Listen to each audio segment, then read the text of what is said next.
I lay bleeding on my kitchen floor, staring at the ceiling while pain shot through my ribs with every breath. Blood dripped from my split lip onto the cold tile beneath me, creating small crimson puddles that reflected the overhead light. My phone buzzed against my hip, and with trembling fingers I managed to read the text from my sister Brielle. "Stay away from us, you brought this on yourself." The words cut deeper than any physical wound Marcus had inflicted during his brutal attack just minutes earlier. As sirens wailed in the distance, growing louder with each passing second, I realized something that made my heart pound even harder. I held the power to destroy their perfect little life completely. I was the guarantor on their $300,000 mortgage application, and my signature was the only thing standing between them and their dream house. Growing up in suburban Columbus, Ohio, Brielle, and I couldn't have been more different. She was 3 years younger than me, born when I was already walking and talking, and from the moment she could smile, everyone fell under her spell. While I spent my teenage years buried in textbooks and calculator ribbons from math competitions, Brielle glided through high school as homecoming queen prom princess and the girl every boy wanted to date. Her golden hair caught sunlight like spun silk, and her laugh could fill an entire room with warmth. I chose a different path, focusing on academic achievements that would secure my financial future, rather than social popularity that would fade after graduation. After college, I built my accounting firm from nothing, working 16-hour days in a cramped office above a deli on High Street. The smell of pastrami and mustard became my daily companion as I slowly attracted small business clients who appreciated my attention to detail and reasonable rates. By 28, I owned a successful practice with 12 employees and lived comfortably in a modest ranch house on the outskirts of town. My life wasn't glamorous, but it was stable and entirely my own creation. Brielle struggled to find her footing after high school. She bounced between retail jobs, tried community college twice without finishing, and moved back home with our parents more times than anyone cared to count. Her romantic relationships followed similar patterns of intense beginnings and messy endings, leaving behind trails of broken hearts and unpaid bills that our parents quietly helped resolve. Everything changed 8 months ago when she met Marcus Coleman at a downtown sports bar during a Friday night happy hour. He was 32, ruggedly handsome with dark hair and bright green eyes that seemed to see right through people. Marcus worked as a construction foreman for a mid-sized company that specialized in commercial building projects throughout central Ohio. His calloused hands and confident demeanor attracted Brielle immediately, and within weeks they were inseparable. Their whirlwind romance progressed at breakneck speed. Marcus moved into Brielle's apartment after 6 weeks of dating. They got engaged during a romantic weekend getaway to Hocking Hills after just 5 months together. Brielle called me that Sunday evening practically breathless with excitement as she described the proposal beside the waterfalls. Marcus had planned everything perfectly. She gushed from the hidden photographer to the champagne picnic that followed. When they started house hunting in February, Brielle approached me about serving as their mortgage guarantor. They had found their dream home in a new development called Meadowbrook Estates, a 4-bedroom colonial with granite countertops and a 2-car garage. The asking price was $295,000, which required a substantial down payment and excellent credit for approval. Marcus's construction income was decent but irregular depending on project schedules and weather conditions. Brielle worked part-time at a boutique clothing store downtown, earning barely enough to cover her personal expenses. Together, their debt-to-income ratio fell short of bank requirements for such a large mortgage. I hesitated when Brielle first asked. Serving as a guarantor meant accepting full financial responsibility if they defaulted on payments. My business had finally reached a comfortable profit margin, and taking on nearly $300,000 in potential debt felt risky. But seeing the hope in my sister's eyes, watching her describe their plans for starting a family and building a life together, I couldn't bring myself to refuse. The climactic twist that would later haunt me emerged during a family barbecue in March. I overheard Marcus on the phone in our parents' kitchen, speaking in hushed, angry tones to someone about payments and deadlines. When I asked Brielle about it later, she brushed off my concerns, saying Marcus sometimes dealt with difficult subcontractors who were late paying invoices. What I discovered months later was that Marcus had been systematically feeding Brielle lies about me from the very beginning of their relationship. He painted me as a controlling older sister who resented Brielle's happiness and success. According to his twisted narrative, I was obsessed with successful men and had deliberately sabotaged Brielle's previous relationships out of jealousy. He claimed I only agreed to guarantee their mortgage to maintain financial control over Brielle's life, ensuring she remained dependent on my approval and support. These fabricated stories poisoned Brielle's perception of my genuine concern and created the foundation for the nightmare that was about to unfold. The first unsettling encounter happened during our father's birthday celebration at Romano's Italian restaurant in April. Marcus cornered me near the restroom hallway while our family was distracted by the dessert presentation. He stood uncomfortably close, his breath smelling of red wine and garlic bread, and made inappropriate comments about my financial independence. "You know, Fanny, most men find successful women intimidating," he said, leaning against the wall to block my path back to the dining room.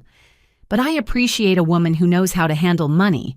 Maybe you could teach Brielle a thing or two about investing."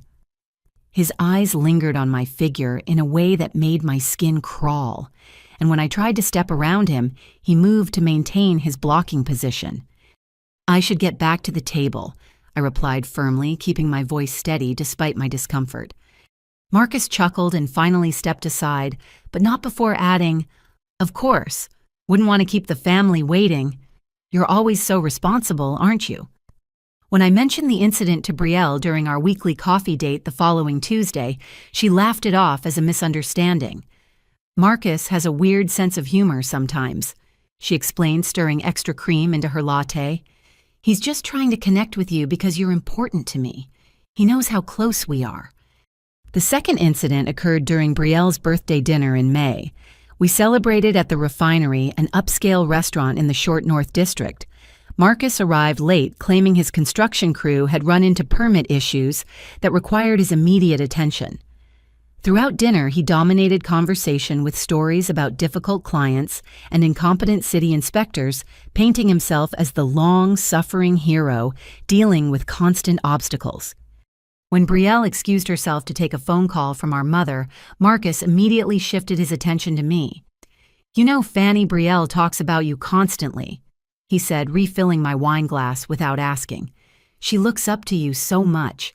Sometimes I wonder if she compares every decision to what her big sister would do." The comment felt like a probe testing my reaction. "Brielle is perfectly capable of making her own choices," I replied carefully. "Oh, absolutely," Marcus agreed quickly. "But having such a successful sister must create pressure. The mortgage guarantee, for instance. That's a big responsibility for both of you. I hope it doesn't complicate our family dynamic." Before I could respond, Brielle returned to the table, and Marcus seamlessly switched back to charming boyfriend mode. But his words lingered in my mind, creating a subtle undercurrent of unease that I couldn't quite articulate. The third warning sign appeared during Memorial Day weekend at our parents' annual backyard barbecue. Marcus volunteered to help my father grill hamburgers and hot dogs, positioning himself as the helpful future son-in-law. While our family mingled on the patio, Marcus found opportunities to make pointed comments about my single status and career focus. "Fanny's got her priorities straight," he announced to the group while flipping burgers. "Career first, relationship second. Smart approach in today's economy." The words sounded complimentary, but his tone carried an undertone that made everyone slightly uncomfortable. Later, when I went inside to refill the ice bucket, Marcus followed me into the kitchen. "You know I admire your dedication to work," he said, standing between me and the back door. "But don't you ever want something more, a family of your own?" "I'm content with my life as it is," I answered, trying to move past him toward the door. Marcus didn't step aside immediately. Instead, he studied my face with an intensity that felt invasive. "Brielle worries about you being alone. She thinks you sacrifice too much for your business." He paused. then added with a smile that didn't reach his eyes, "But I told her some people are just meant to be independent. Not everyone needs what we have." The climactic twist I should have recognized then was Marcus's deliberate pattern of isolating me from potential witnesses during these uncomfortable interactions. He never made inappropriate comments when other family members were within earshot. He timed his approaches when people were distracted by food conversations or activities that drew their attention away from our exchanges. Looking back, I realized Marcus was testing boundaries and gathering intelligence about my personality and relationships. He was building a psychological profile that would later allow him to manipulate situations to his advantage. Every seemingly innocent conversation was actually a calculated move in a game I didn't even know we were playing. When I tried to discuss my concerns with Brielle after the Memorial Day incident, she became defensive and accused me of looking for problems where none existed. "Marcus is trying to bond with you because you're going to be family," she insisted. "Why can't you just give him a chance instead of analyzing everything he says?" Her reaction stung because it felt like a betrayal of our usual open communication. We had always been able to talk honestly about everything from childhood fears to adult relationship struggles, but Marcus's presence had created a wedge between us that grew wider with each passing week. The final warning came in early June when Marcus specifically requested that I come alone to his apartment for dinner to discuss wedding planning details. He claimed Brielle was visiting potential venue sites in their future neighborhood and wanted me to see the apartment where they currently live together. "It'll just be casual," he assured me over the phone. "Maybe pizza and some wine while we go over the guest list and timeline. Brielle really values your opinion on these things." Something about the invitation felt wrong, but I couldn't pinpoint exactly what triggered my unease. Marcus had never invited me anywhere without Brielle before, and the timing seemed odd given that wedding planning typically involved the bride's direct input. Against my better judgment, I agreed to the dinner telling myself I was being overly cautious and that refusing would only create more tension in an already strained situation. I had no way of knowing that Marcus had orchestrated the entire scenario using Brielle's manufactured stories about my supposed interference as justification for what he had planned. I arrived at Marcus's apartment complex at 7:30 on a humid Tuesday evening in June. The building was a converted warehouse in the brewery district with exposed brick walls and industrial-style lighting that gave it a trendy urban atmosphere.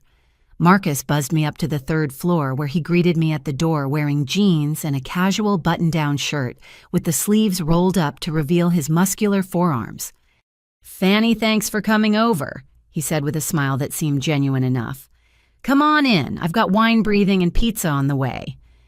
The apartment was spacious but sparsely furnished with hardwood floors and large windows that overlooked the street below.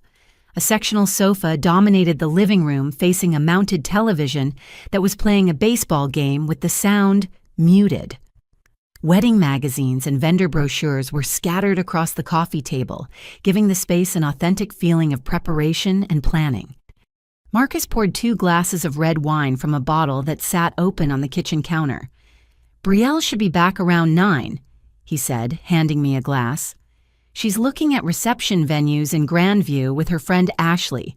You know how she gets when she's excited about something." I accepted the wine and took a small sip, noting the rich, fruity flavor that suggested an expensive vintage.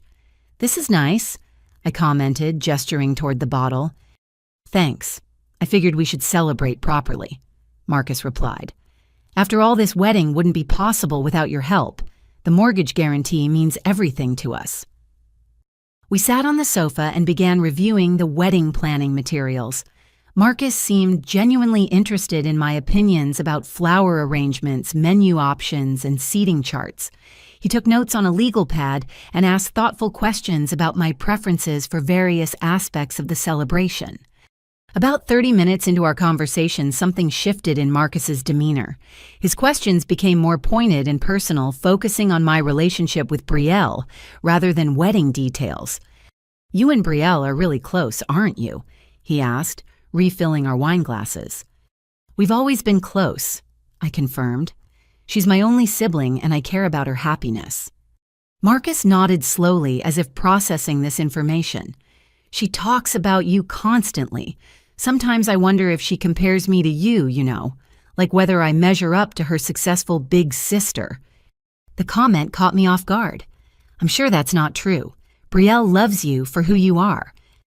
"Does she—" Marcus's voice carried a sharp edge that hadn't been there moments before. "Or does she love the idea of having someone stable like you approve of her choices?" I set down my wine glass, suddenly uncomfortable with the direction of our conversation. "Marcus, I think you might be overthinking things. Brielle is genuinely happy with you." That's when everything changed. Marcus's expression hardened and his relaxed posture shifted into something predatory and threatening. "You know what I think, Fanny?" he said, standing up abruptly. "I think you get off on controlling Brielle's life. I think you like being the successful one who gets to approve or disapprove of her choices." "That's not true," I protested, also standing. "I've never tried to control Brielle's decisions." "Really?" Marcus moved closer, forcing me to step backward toward the kitchen area. "Then why did you hesitate when she asked you to guarantee our mortgage? Why did you make her beg for your approval?" "I had legitimate concerns about the financial risk," I explained, my voice rising slightly. "It wasn't personal." Marcus laughed bitterly. "Everything is personal with you, isn't it? You can't stand that Brielle found someone who makes her happy. You can't stand that she doesn't need Big Sister's permission anymore." The accusations were so far from reality that I felt momentarily speechless. "Marcus, I don't know where this is coming from, but you're completely wrong about my relationship with Brielle." "Am I—" His voice dropped to a dangerous whisper. "Then explain why you've been trying to seduce me for months." The statement was so shocking and absurd that I actually laughed. "What are you talking about? I've never done anything inappropriate toward you." "The restaurant, the barbecue. Every time we're in the same room, you find ways to get me alone.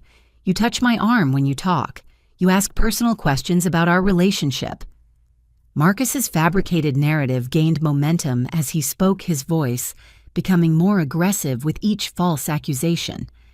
"None of that is true," I said firmly, backing toward the apartment door. "I think I should leave." Marcus moved quickly to block my path to the exit. "You're not going anywhere until we settle this. I'm tired of you playing games with my relationship." "I'm not playing any games. Let me leave." That's when Marcus grabbed my shoulders and shoved me hard against the kitchen counter. The granite edge caught me in the small of my back, sending sharp pain shooting up my spine. As I stumbled forward, trying to regain my balance, Marcus's fist connected with my ribs, driving the air from my lungs in a painful whoosh. "You think you're so smart," he snarled, grabbing a handful of my hair and slamming my face against the cabinet door. "You think you can manipulate everyone around you." The impact split my lip and filled my mouth with the metallic taste of blood. Pain exploded across my cheekbone as the cabinet's hard surface connected with my face. I tried to scream, but Marcus's hand covered my mouth, muffling any sound I might have made. "Shut up," he hissed in my ear. "No one's going to hear you anyway." The brutal attack continued for what felt like hours, but was probably only a few minutes. Marcus kicked me in the ribs as I fell to the floor, each impact sending waves of agony through my torso. He grabbed my hair again, pulling my head back at a painful angle, while he continued his verbal assault. "You want to know what Brielle really thinks about you?" he asked, his voice cold and calculating. "She's sick of your interference. She's tired of pretending to need your approval. She asked me to handle this situation because she doesn't have the courage to cut you out herself." The psychological cruelty hurt worse than the physical violence. The idea that Brielle had orchestrated this confrontation, that she wanted Marcus to hurt me, felt like a knife twisting in my chest. Finally, Marcus released his grip on my hair and stepped back, breathing heavily from his exertion. I curled into a ball on the kitchen floor, tasting blood and struggling to catch my breath through what felt like broken ribs. The climactic twist came when Marcus crouched down beside me, his voice returning to the calm, controlled tone he had used when I first arrived. "Now here's what's going to happen," he said matter-of-factly. "You're going to get up, clean yourself off, and go home. You're not going to call the police or tell anyone what happened here tonight." "Why would I do that?" I gasped through the pain. Marcus smiled with cold satisfaction. "Because I know you're the guarantor on our mortgage, Fanny.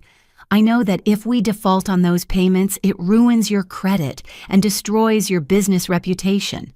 And I want you to understand something very clearly. If you cause problems for me, I will make sure we default. I'll file bankruptcy and disappear, leaving you responsible for $300,000 in debt." The calculated nature of his threat revealed that this entire evening had been premeditated. Marcus hadn't attacked me in a moment of passion or anger. He had planned this assault as a method of intimidation and control, using my financial vulnerability as leverage to ensure my silence. "You planned this," I whispered, the realization hitting me almost as hard as his fists had. "Smart girl," Marcus replied. "Too bad you're not smart enough to mind your own business." He stood up and walked to the kitchen sink, calmly washing his hands as if he had just finished preparing dinner rather than brutally assaulting someone. The casual normalcy of his actions was somehow more terrifying than the violence itself. "The pizza should be here soon," he said conversationally. "I'll tell the delivery guy you left early because you weren't feeling well. Brielle will be disappointed she missed you, but I'm sure you'll have plenty of opportunities to catch up later." I struggled to my feet, using the counter for support as waves of dizziness threatened to knock me down again. Blood dripped from my split lip onto the floor, creating small crimson stains on the hardwood. "Clean that up before you go," Marcus instructed, tossing me a roll of paper towels. "I don't want Brielle asking questions about blood on the kitchen floor." With shaking hands, I wiped away the evidence of my own assault while Marcus watched with detached interest. The surreal nature of the situation made it feel like a nightmare from which I couldn't wake up. As I gathered my purse and car keys, Marcus opened the apartment door for me with mock politeness. "Drive carefully, Fanny," he said, "and remember what we talked about. I'd hate for you to make a decision you'd regret." I stumbled down the hallway toward the elevator, my ribs screaming with every step. Behind me, I heard Marcus's door close with a soft click, as if nothing unusual had happened at all. I sat in the emergency room at Ohio State Wexner Medical Center for 3 hours, watching nurses and doctors treat patients with broken bones, heart attacks, and various other medical emergencies while waiting for someone to examine my injuries. The bright fluorescent lights made my head throb, and every breath sent sharp pain through my ribs where Marcus had kicked me. A young resident named Dr. Patricia Williams finally called my name at 11:45. She was probably in her late 20s, with kind eyes and gentle hands that carefully examined the bruising on my face and torso. "These injuries are consistent with physical assault," she observed, making notes on her tablet. "Have you contacted the police about this incident?" "Not yet," I admitted, wincing as she probed the tender area around my ribs. "I'm required to report suspected domestic violence cases," Dr. Williams explained. "Can you tell me who did this to you?" "It wasn't domestic violence," I clarified quickly. "It was my sister's fiancé. We're not in a relationship." Dr. Williams paused her examination and looked at me directly. "Assault is assault, regardless of the relationship between perpetrator and victim. Would you like me to contact law enforcement while we finish your treatment?" I hesitated, Marcus's threats echoing in my mind. The $300,000 mortgage guarantee felt like a noose around my neck, limiting my options for seeking justice. "Can I think about it while you finish the examination?" "Of course," Dr. Williams replied professionally. "Let's get some x-rays to check for broken ribs, and I'll clean up that cut on your lip." While waiting for the x-ray results, I called Brielle from the hospital bed. My sister answered on the 4th ring, sounding slightly out of breath. "Fanny, what's up? I'm just getting back from looking at venues with Ashley." "Brielle, I need to tell you something important. Marcus attacked me tonight at his apartment." Silence stretched across the phone line for several long seconds before Brielle responded. "What do you mean, attacked you?" "He hit me, multiple times. I'm at the hospital right now getting x-rays." Another pause. Then Brielle's voice returned with a hard edge I had never heard before. That's impossible. Marcus wouldn't hurt anyone. I'm looking at 7 stitches in my lip right now, I said, touching the bandage Dr. Williams had applied. He shoved me against the counter, punched my ribs, and slammed my face into the cabinet door. Fanny, that doesn't make any sense. Marcus called me 20 minutes ago saying you left early because you weren't feeling well. He was worried about you. The casual ease with which Marcus had lied to Brielle and her immediate acceptance of his version of events felt like another blow to my already battered body. He's lying, Brielle. I'm telling you exactly what happened. Why would Marcus lie about something like that? Brielle's tone shifted from confusion to accusation. What did you do to make him angry? The question hit me like a physical slap. My own sister was assuming I had somehow provoked the attack rather than believing my account of being victimized. I didn't do anything wrong. We were discussing wedding plans, and he suddenly became aggressive and violent. That doesn't sound like the Marcus I know, Brielle replied firmly. He's never shown any signs of violence or aggression. You must have misunderstood something. There's no misunderstanding about being punched in the ribs, I said, my voice rising with frustration and pain. There's no confusion about having your face slammed into a cabinet door. Brielle sighed heavily. Okay, let's say something did happen. What exactly were you two talking about that led to this supposed conflict? I explained Marcus's accusations about my trying to seduce him and control their relationship, watching my sister's reaction through her responses. With each detail I provided, Brielle became more defensive of Marcus and more skeptical of my version of events. He said you've been trying to seduce him, Brielle asked, her voice tight with anger. It's completely false, I insisted. I've never done anything inappropriate toward Marcus. Really, because Ashley mentioned she thought you were flirting with him at my birthday dinner. She said you kept leaning close to him when you talked and touching his arm. The accusation was so far from reality that I felt dizzy. Brielle, that never happened. I barely spoke to Marcus at your birthday dinner, except when he made me uncomfortable by standing too close. Uncomfortable how? I described the incidents at the restaurant, the barbecue, and other occasions when Marcus had made inappropriate comments or invaded my personal space. With each example I provided, Brielle's responses became more hostile and disbelieving. So you're saying my fiancé has been systematically harassing you for months and you never mentioned it until now? She asked sarcastically. I tried to tell you about some of these incidents, but you dismissed them as misunderstandings. Maybe because that's exactly what they were, Brielle snapped. Maybe you've been reading things into innocent interactions because you can't stand that I'm happy. The accusation felt like a knife twisting in my chest.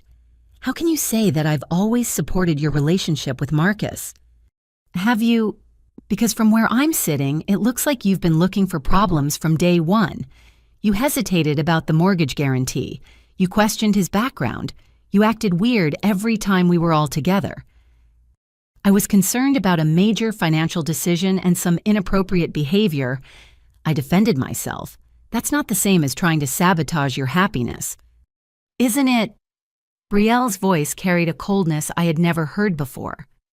Maybe Marcus was defending himself tonight. Maybe you came on to him, and when he rejected you, you got physical. The suggestion was so outrageous that I actually gasped. You think I attacked Marcus? Look at me, Brielle. I'm the one in the hospital with injuries.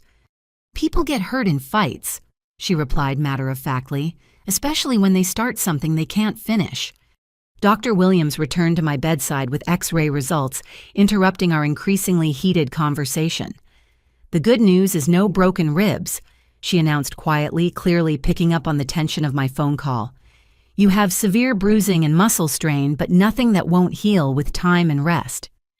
I thanked the doctor and returned to my conversation with Brielle, who had been listening to the medical consultation. 7 stitches and severe rib bruising, I reported. Does that sound like someone who started a fight? I don't know what to believe anymore, Brielle said, but her tone suggested she had already made up her mind. All I know is that Marcus loves me, and we're planning a life together. If you can't accept that maybe we need some space from each other. The climactic twist that shattered my heart completely came in the next part of our conversation. I had expected Brielle to at least consider the possibility that Marcus was lying to show some concern for my injuries or to express confusion about the conflicting stories. Instead, she delivered a revelation that changed everything. "Actually, Fanny, I need to be honest with you about something," Brielle said, her voice taking on a confessional tone. "Marcus and I have talked about your behavior toward him. I know he would confront you about it eventually." "What do you mean?" I asked, though I was beginning to understand the horrifying truth. "I mean, I suspected something like this might happen. Marcus told me about your inappropriate comments and the way you look at him. I told him he should address it directly instead of just tolerating it for my sake." The words hit me like another physical blow. "You're saying you knew Marcus would hurt me." "I'm saying I knew he would eventually tell you to back off," Brielle clarified. "I didn't know it would get physical, but honestly, I'm not surprised. You pushed him too far." "Brielle, everything Marcus told you about my behavior is a lie. I have never made inappropriate comments or advances toward him." "That's not what he says. And between my fiancé and my sister, I have to believe the person I'm planning to marry." The finality in her voice made it clear that no amount of evidence or explanation would change her mind. Brielle had chosen Marcus over me, accepting his fabricated version of events without question or investigation. "So what happens now?" I asked, feeling completely defeated. "Now you stay away from us while we plan our wedding and start our life together," Brielle replied firmly. "And if you really care about my happiness, you'll get some help for whatever issues are making you behave this way." The conversation ended when Brielle sent a text message that appeared on my phone screen while she was still talking. "Stay away from us. You brought this on yourself." Sitting alone in that hospital bed at 2 a.m, surrounded by the antiseptic smell and fluorescent lighting of the emergency room, I realized that Marcus had orchestrated this entire scenario perfectly. He had spent months poisoning Brielle against me, building a foundation of lies that made his violent attack seem justified. My sister, the person I loved most in the world, believed I was the villain in this story. But as I stared at Brielle's cruel text message, a different kind of clarity began to emerge through my pain and heartbreak. I might not be able to prove what really happened in that apartment, but I didn't have to remain a victim of Marcus's manipulation. I held power that he probably hadn't fully considered when he made his threats about defaulting on the mortgage. If Brielle wanted me to stay away from them, I would give her exactly what she asked for. And Marcus was about to learn that financial leverage worked both ways. I spent the rest of that night in my hospital bed staring at the ceiling tiles and listening to the steady beep of medical equipment from other patients' rooms. The pain medication made my thoughts fuzzy, but one thing remained crystal clear. I was done being manipulated and threatened by Marcus, and I was done being blamed for his violence by my own sister. At 6 a.m, I typed a simple response to Brielle's cruel text message, 3 letters that would change everything. Done. Dr. Williams discharged me at 7:30 with prescriptions for pain medication and muscle relaxers, along with instructions to return immediately if my symptoms worsened. The bruising on my face had darkened overnight, creating purple and yellow patches that would take weeks to fully heal. I drove home slowly, every bump in the road sending sharp reminders through my injured ribs. My modest ranch house had never felt more welcoming than it did that Wednesday morning with its familiar furniture and peaceful silence. But I couldn't rest yet. There was something important I needed to take care of immediately. David Weinstein had been my attorney for 5 years, handling everything from business contracts to real estate transactions. Despite the early hour, I called his office and left an urgent voicemail requesting an immediate callback regarding a time-sensitive legal matter. David returned my call within 20 minutes, his voice showing concern when I explained I needed to withdraw as guarantor on a mortgage application. "Fanny, what's going on? You sound like you're in pain." "I was assaulted last night by the borrower," I explained, giving him a brief summary of Marcus's attack and threats. "I need to know my legal options for removing myself from this financial obligation." Jesus Christ, David muttered. Have you filed a police report? Not yet. The perpetrator threatened to default intentionally if I involved law enforcement, which would destroy my credit and business reputation. David was quiet for several seconds, and I could hear him typing notes on his computer. Okay, let's think about this strategically. The mortgage hasn't been finalized yet, correct? Correct. They're still waiting for final approval from the lender. Then you have the legal right to withdraw your guarantee at any time before closing. The bank can't force you to remain liable for a debt you no longer wish to secure. Relief washed over me for the first time since the attack. How quickly can we make this happen? I can file the withdrawal paperwork today if you come into my office this morning. But Fannie, you need to understand that this will immediately terminate their mortgage application. Without your financial backing, they won't qualify for the loan. I understand completely, I replied without hesitation. David's office occupied the 15th floor of a downtown high-rise, with windows overlooking the Scioto River and the city skyline beyond. His secretary Margaret gasped when she saw my bruised face and immediately offered ice packs and comfortable seating while I waited. My God, what happened to you? David asked when he saw me in person. I gave him the full account of Marcus's premeditated attack, including his threats about destroying my financial reputation. David listened with growing anger, taking detailed notes and asking clarifying questions about the timeline and Marcus's specific words. This was calculated intimidation, he concluded. He researched your role as guarantor and planned this assault as a method of controlling your behavior. That makes it even more serious from a legal standpoint. David's paralegal Jennifer prepared the guarantor withdrawal documents while we talked. The paperwork was surprisingly straightforward, a formal letter to Pinnacle Home Lending stating that I was rescinding my guarantee of the Coleman's G. Hartley mortgage application, effective immediately. Once I file this, there's no going back, David warned. Their loan application will be automatically flagged for review, and without your income and credit backing, them approval is extremely unlikely. File it, I said firmly. While Jennifer prepared the documents for overnight delivery to the mortgage company, David conducted some preliminary research on Marcus Coleman's background. Within an hour, he had discovered information that made my blood run cold. The climactic twist emerged when David's investigator called with results from a basic background check. Marcus and Brielle had already committed themselves to massive financial obligations based on their pre-approval letter, assuming that final mortgage approval was a mere formality. According to public records, they signed a purchase contract for the house 3 weeks ago with a 60-day closing deadline. David explained, reading from his notes. They also have documented commitments for a wedding venue, catering, photography, and honeymoon reservations, totaling approximately $45,000. How is that possible? I asked. Pre-approval letters allow buyers to make these commitments before final loan approval. Most people assume the mortgage will go through without problems, so they start spending money and making plans immediately.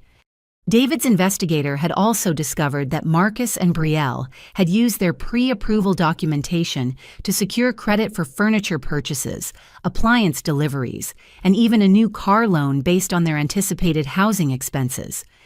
The scary part, David continued, is that all of these commitments have cancellation penalties and forfeiture clauses. If they can't close on the house, they'll lose deposits on everything and still owe for services already provided. How much are we talking about? Based on what I can find in public records, probably $60,000 to $70,000 in immediate losses, plus ongoing payment obligations for services they can't use. The magnitude of the financial disaster I was about to unleash hit me fully. Marcus and Brielle hadn't just planned a wedding and house purchase, they had built their entire future on the assumption that my guarantee would secure their mortgage. Without that backing, their carefully constructed dreams would collapse like a house of cards. For a brief moment, I felt guilty about the devastation this would cause. Then I remembered Marcus's fists connecting with my ribs, the taste of blood in my mouth, and Brielle's cold accusation that I had brought the violence on myself. "File the paperwork," I repeated. David overnight expressed the withdrawal documents to Pinnacle Home Lending, along with a cover letter explaining that the guarantor was rescinding her commitment due to borrower misconduct. By Thursday afternoon, Marcus and Brielle's mortgage application would be flagged for immediate review. "There's one more thing you should know," David said as I prepared to leave his office. "Jennifer discovered that Marcus has been inflating his income on the loan application. His actual construction wages are about 30% lower than what's documented in his employment verification." This additional revelation meant that even if they found another guarantor, Marcus's falsified income information would likely disqualify them from any legitimate mortgage company. Their house purchase was doomed regardless of my involvement. "Will that information come out during the review process?" I asked. "Absolutely. Lenders verify employment and income independently when applications are flagged. They'll discover the discrepancies within days." I left David's office feeling lighter than I had since the attack, despite my physical pain. Marcus had threatened to destroy my financial reputation if I reported his assault. He clearly hadn't considered that I could destroy his financial future without involving law enforcement at all. My phone buzzed with a text message as I walked to my car. It was from Brielle. "Marcus said you missed a great dinner last night. Maybe we can all get together again soon." The casual tone of her message, as if nothing traumatic had happened, confirmed that Marcus had indeed told her I left early due to not feeling well. She had no idea that her fiancé had brutally attacked me just hours after sending her that innocent text. I deleted the message without responding. If Brielle wanted me to stay away from them, she would get her wish in ways she couldn't imagine. Thursday morning arrived with the kind of sweltering Ohio heat that makes the air feel thick and oppressive even before 9 o'clock. I had taken the day off from my accounting firm partly to recover from my injuries and partly to wait for news about the mortgage situation. The pain medication helped with my ribs, but nothing could ease the emotional ache of losing my sister to Marcus's manipulation. At 10:15, my phone rang with a call from David's office. Jennifer's excited voice came through the speaker with an update that exceeded even my expectations. "Fannie, the mortgage company, received our withdrawal paperwork at 8 this morning. They called the borrowers immediately to inform them that their application was being suspended pending review." "How did they react?" I asked, though I could guess. According to Sandra Mitchell, the loan officer handling their case, the female borrower became extremely upset and demanded to know why you withdrew your guarantee. When Sandra explained that guarantors have the right to rescind their commitment at any time, the borrower started screaming about family betrayal and legal action. The image of Brielle having a public meltdown at the mortgage company's offices brought me no satisfaction. Even after everything that had happened, I still loved my sister and wished things could have been different. "What happens next?" I asked. "The review process typically takes 72 hours. They'll verify all employment and income documentation independently, which is when they'll discover the male borrower's falsified wages. And then, complete disqualification from not just this lender, but any reputable mortgage company. Loan fraud goes into a national database that prevents future applications." I thanked Jennifer for the update and settled in for what I expected would be a quiet day of rest and recovery. Instead, my phone started ringing almost immediately with increasingly frantic calls from Brielle. The first call came at 10:45. "Fannie, what the hell did you do?" Brielle's voice was shrill with panic. "The mortgage company says you withdrew your guarantee. They're reviewing our entire application now." "I told you I was done," I replied calmly. "You asked me to stay away from you, so I'm removing myself from your financial obligations as well. You can't do this. We've already committed to the house purchase. The closing is scheduled for next month. You should have thought about that before you chose to believe Marcus's lies over your sister's account of being assaulted." Brielle was quiet for several seconds, then her voice returned with a different tone. "Fannie, please. I know we had a fight, but this is bigger than that. If we lose this house, we lose everything. Everything like what? The wedding venue requires full payment if we cancel less than 60 days before the event.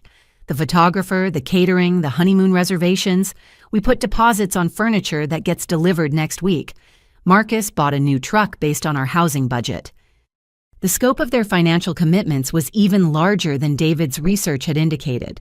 They had essentially spent their future income based on the assumption that their mortgage would be approved. "None of that is my responsibility," I said firmly. "But you're my sister," Brielle pleaded. "Family doesn't abandon family over misunderstandings." Misunderstandings. The word hit me like another slap. Marcus brutally attacked me and you accused me of bringing it on myself. That's not a misunderstanding. Maybe there's more to the story than either of you told me. Maybe if we all sat down together and talked it through. "I'm not sitting down with someone who assaulted me," I interrupted, "and I'm especially not doing it to help fix his financial problems." The second call came 2 hours later with Brielle's tone shifted from pleading to angry. "I just got off the phone with our real estate agent," she announced. "If we can't close on the house, we forfeit our earnest money and face legal action for breach of contract. That's $25,000 down the drain." Again, not my responsibility. "It is your responsibility because you created this situation by withdrawing your guarantee without warning." I created this situation. I couldn't believe what I was hearing. Marcus created this situation when he decided to assault me in his kitchen. That's your version of what happened. Marcus says you came on to him and got violent when he rejected you. The fact that Marcus was still spreading lies about the attack and that Brielle was still choosing to believe them eliminated any remaining sympathy I felt for their predicament. "Believe whatever you want to believe, Brielle, but I'm not changing my mind about the guarantee." The climactic twist that would ultimately destroy their dreams completely came during my third conversation with Brielle that afternoon. Sandra Mitchell, the loan officer, had called them with the results of the employment verification review. "They're saying Marcus lied about his income." Brielle said, her voice hollow with shock. "They found discrepancies in his employment documentation." "What kind of discrepancies?" "His actual wages are 30% lower than what he reported on the application. Sandra says this disqualifies us from any mortgage with their company, and they're required to report the fraud to other lenders." The revelation confirmed what David's investigator had discovered, but hearing it from Brielle made it feel more real. Marcus hadn't just assaulted me, he had also committed loan fraud that would prevent them from buying any house in the foreseeable future. "I'm sorry you're dealing with this," I said, and I meant it despite everything that had happened. "Are you?" Brielle's voice turned bitter. "Because it seems like you're getting exactly what you wanted. You never liked Marcus, and now you found a way to destroy our relationship." "I didn't falsify income documents, Brielle. Marcus did that himself." "But you knew this would happen when you withdrew your guarantee. You knew they would investigate everything more carefully." The accusation stung because it contained a grain of truth. I had hoped that removing my financial backing would derail their mortgage application, though I hadn't known about Marcus's fraudulent documentation at the time. What I knew was that I couldn't remain financially tied to someone who threatened and assaulted me. I replied, "Everything else is a consequence of choices Marcus made." "Choices we're both paying for now," Brielle said quietly. "The wedding venue is demanding full payment by Friday or they'll cancel our reservation and keep our deposit. The furniture delivery can't be stopped because it's already in transit. Marcus's truck payment is due next week, and without the new house, we can't afford the insurance and registration costs." "What about your savings?" "What savings? We put every penny into wedding preparations and house purchase costs. We were counting on the mortgage to provide the cash flow for everything else." The financial house of cards they had built was collapsing exactly as David had predicted. Every decision they had made was based on the assumption that their mortgage would be approved, leaving them with massive obligations and no way to fulfill them. "Maybe this is a sign that you should slow down and reconsider some things," I suggested gently. "Reconsider what my engagement, my relationship with the man I love. Maybe reconsider whether you really know the man you're planning to marry." Brielle was quiet for a long moment, and I thought she might finally be ready to listen to my concerns about Marcus's character. Instead, her voice returned with renewed anger. "I know Marcus better than you do, and I know that this whole situation started because you couldn't accept that I found someone who makes me happy.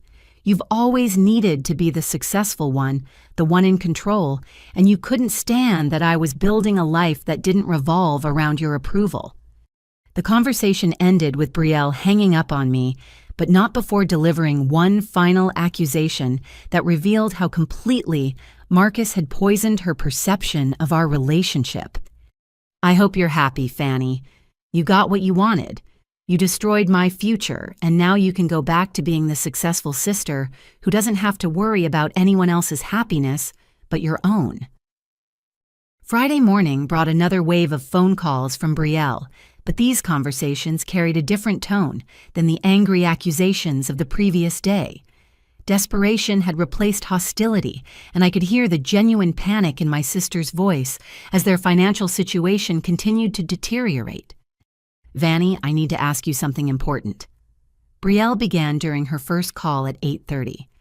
"Is there any way you would consider reconsidering the guarantee, just until we can figure out alternative financing?" "No," I replied without hesitation. "I'm not putting myself back into a financial relationship with Marcus under any circumstances." "What if we modified the arrangement somehow? Maybe you could guarantee a smaller amount, or we could add additional protections for you." The fact that Brielle was still trying to salvage their mortgage application told me she hadn't fully grasped the implications of Marcus's income fraud.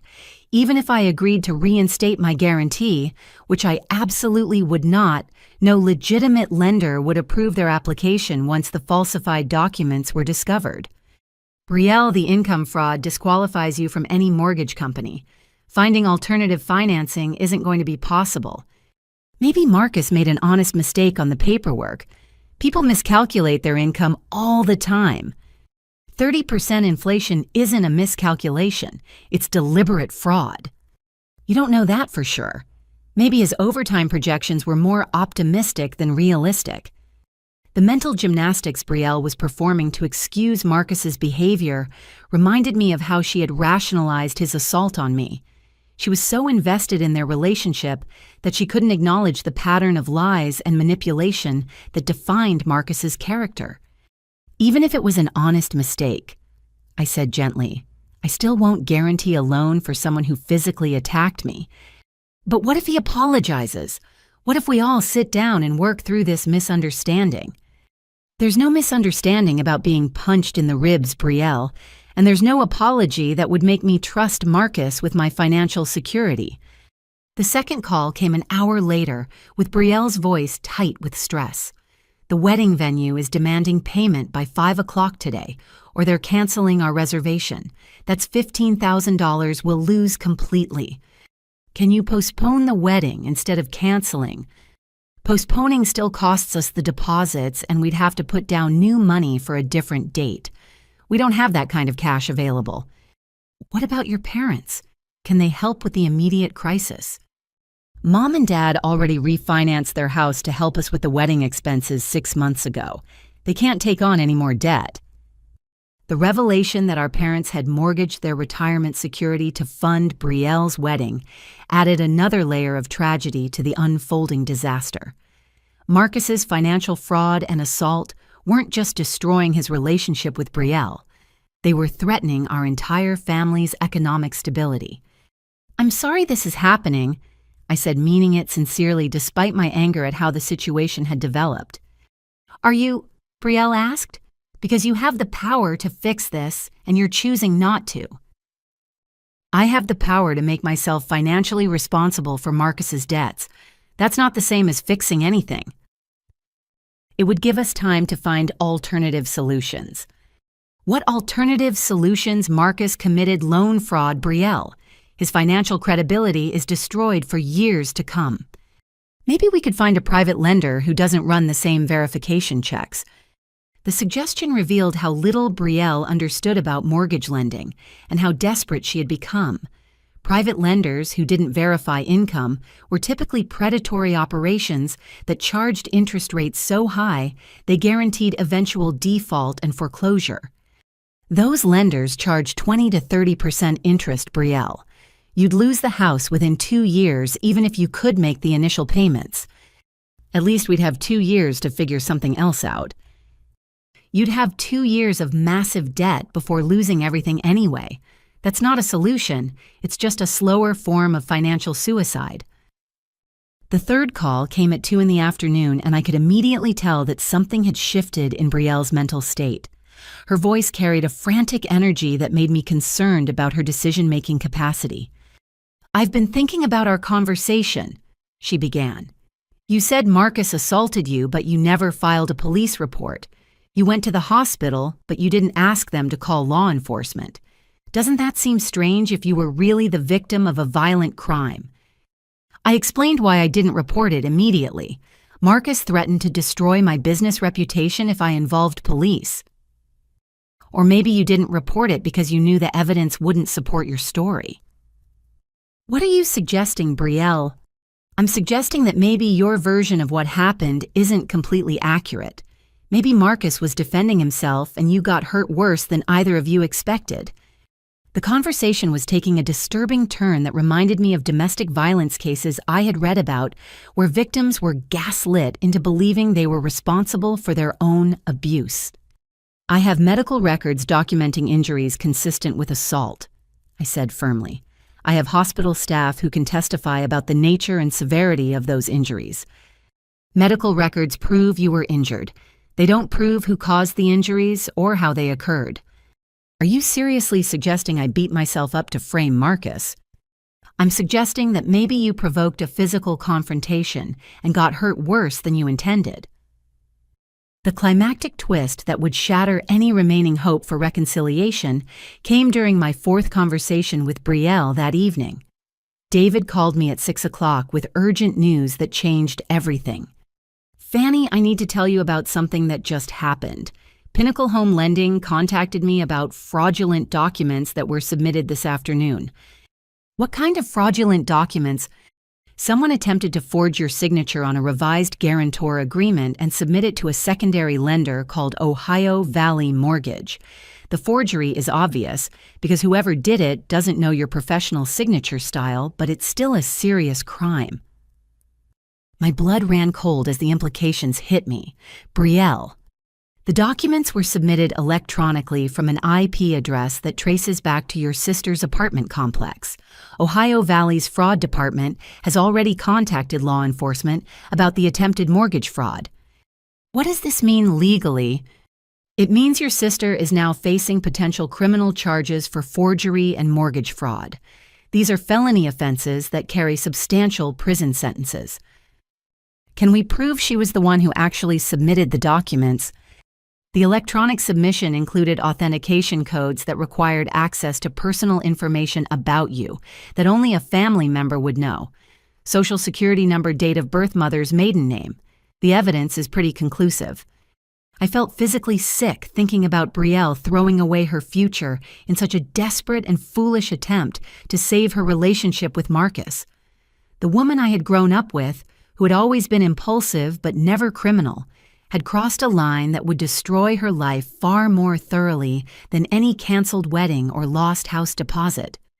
"What happens next?" I asked. "Law enforcement will contact both you and your sister within the next 24 hours. You'll need to decide whether to press charges or try to resolve this as a civil matter." "And if I don't press charges?" "The mortgage company still has to report the fraud attempt to federal banking authorities. Your sister could face investigation even without your cooperation." I hung up the phone and immediately called Brielle, who answered on the first ring with a voice full of artificial cheerfulness. "Fanny, I was just about to call you with some good news. We found a lender who might be able to work with our situation." "Brielle, what did you do?" The silence on the other end of the line told me everything I needed to know. My sister had indeed forged my signature in a desperate attempt to save her collapsing dreams, and now she was about to face consequences that would haunt her for years to come. Saturday morning brought Detective Rachel Torres to my front door at 9:15, along with a younger officer named Patrolman Kevin Brooks. Detective Torres was a woman in her early 40s, with graying hair and intelligent eyes that seemed to take in every detail of my still bruised face. Ms. Hartley, I'm investigating a mortgage fraud case involving forged documents submitted under your name. I understand you may also have information about an assault that occurred earlier this week. I invited them into my living room and offered coffee, which they politely declined. Detective Torres opened a folder containing printed emails and document images, while Patrolman Brooks took notes on a small tablet. "Let's start with the mortgage fraud," Detective Torres said. "Did you authorize anyone to sign documents on your behalf regarding a loan guarantee for Marcus Coleman and Brielle Hartley?" "Absolutely not. I specifically withdrew my guarantee through my attorney on Wednesday morning." "Can you tell me about your relationship with the suspects?" "Brielle is my younger sister. Marcus is her fiancé. I was originally serving as guarantor for their mortgage application until Marcus assaulted me Tuesday night." Detective Torres looked up from her paperwork with increased attention. "Tell me about that assault." I provided a detailed account of Tuesday evening's attack, including Marcus's threats about intentionally defaulting on the mortgage if I reported his violence. Detective Torres asked clarifying questions about the timeline, Marcus's specific words, and the nature of my injuries. "Do you have medical records from that night?" I showed her the discharge paperwork from Ohio State Wexner Medical Center, including photographs Dr. Williams had taken of my facial injuries for documentation purposes. Detective Torres studied the images carefully while Patrolman Brooks copied the medical information. "These injuries are consistent with the assault you described," she observed. "Why didn't you report this incident immediately?" I explained Marcus's threats about financial retaliation and my initial concern about protecting my business reputation. Detective Torres nodded with understanding, indicating she had encountered similar situations before. "Domestic violence perpetrators often use financial intimidation to prevent victims from seeking help," she said. "The fact that you withdrew from the mortgage arrangement shows you found a way to protect yourself despite his threats." "Is that how you discovered the forgery?" "Partially. When your sister submitted the fraudulent guarantee documents yesterday, the secondary lender contacted the original lender to verify your withdrawal. That's when we learned about both the forgery attempt and your reasons for withdrawing." Detective Torres opened a second folder containing background information that would change my understanding of Marcus completely. The climactic twist emerged when she began reading from Marcus's criminal history report. "Fanny, I need to tell you something important about Marcus Coleman that your sister may not know." "What did you find?" "Marcus has 2 previous convictions for domestic violence in other states. The first occurred 3 years ago in Kentucky, where he was convicted of assaulting his girlfriend, Sarah Mitchell. She required reconstructive surgery for facial injuries he inflicted during an argument about money." My stomach clenched as I realized how easily Marcus's attack on me could have been much worse. "What was the second conviction?" 2 years ago in Indiana, Marcus assaulted his roommate, Christopher Davis, during a dispute about unpaid rent. Mr. Davis suffered permanent hearing damage from blows to his head. "How is this information not easily available? Wouldn't background checks reveal these convictions?" "They would if someone actually ran a background check. But these convictions occurred in different states under slightly different name variations. Marcus used Mark Coleman in Kentucky and Marcus C. Coleman in Indiana. Unless someone specifically searches for variations and runs multi-state checks, the records don't automatically connect." "Did Brielle know about this?" Detective Torres consulted her notes.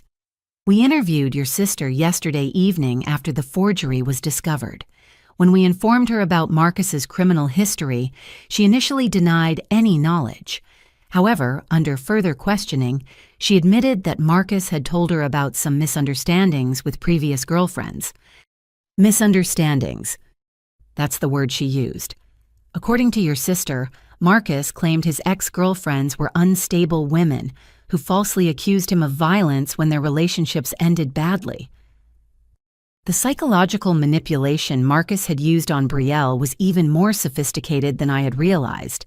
He had preemptively discredited his own victims by characterizing them as unreliable accusers, making it easier for Brielle to dismiss any future allegations against him. So Brielle knew Marcus had been accused of domestic violence before. She knew he had been involved in what she called relationship drama with previous partners. She believed his version that these women were lying to hurt him. And she never thought to research these accusations independently. Detective Torres shook her head. Love makes people ignore red flags they would normally recognize.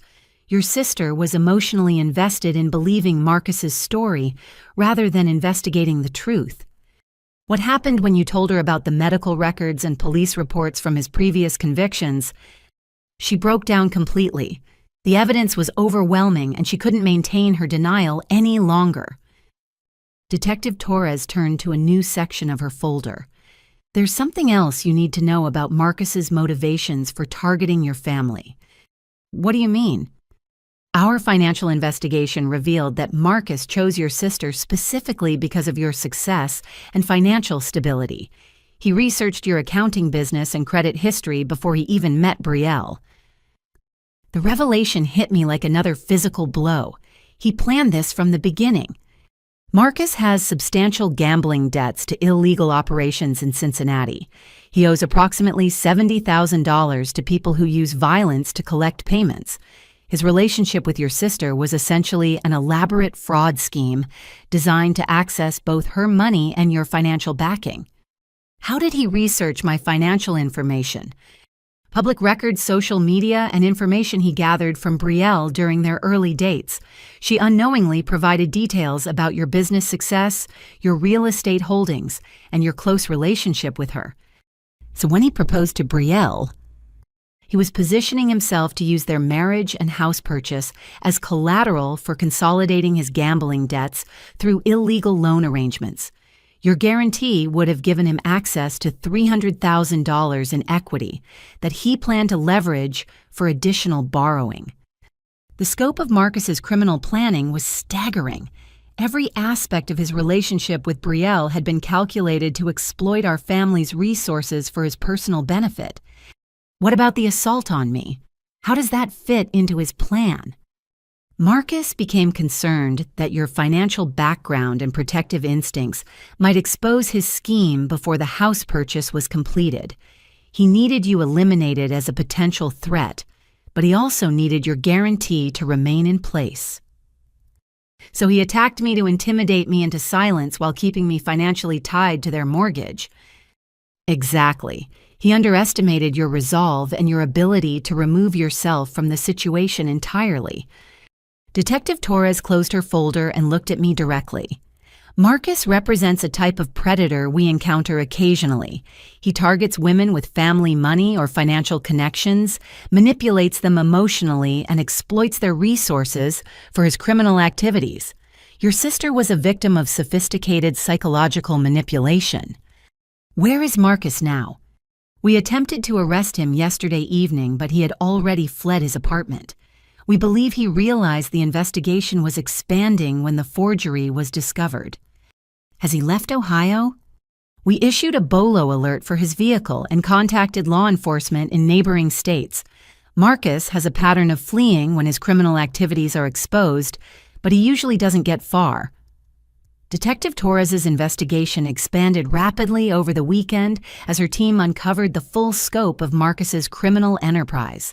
She called me Sunday evening with updates that revealed how close my family had come to being completely destroyed by his schemes. We found Marcus. She began without preamble. State police arrested him at the Ohio-Pennsylvania border during a routine traffic stop around 4 this afternoon. Where was he trying to go?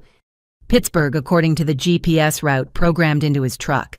We think he has contacts there from his gambling activities.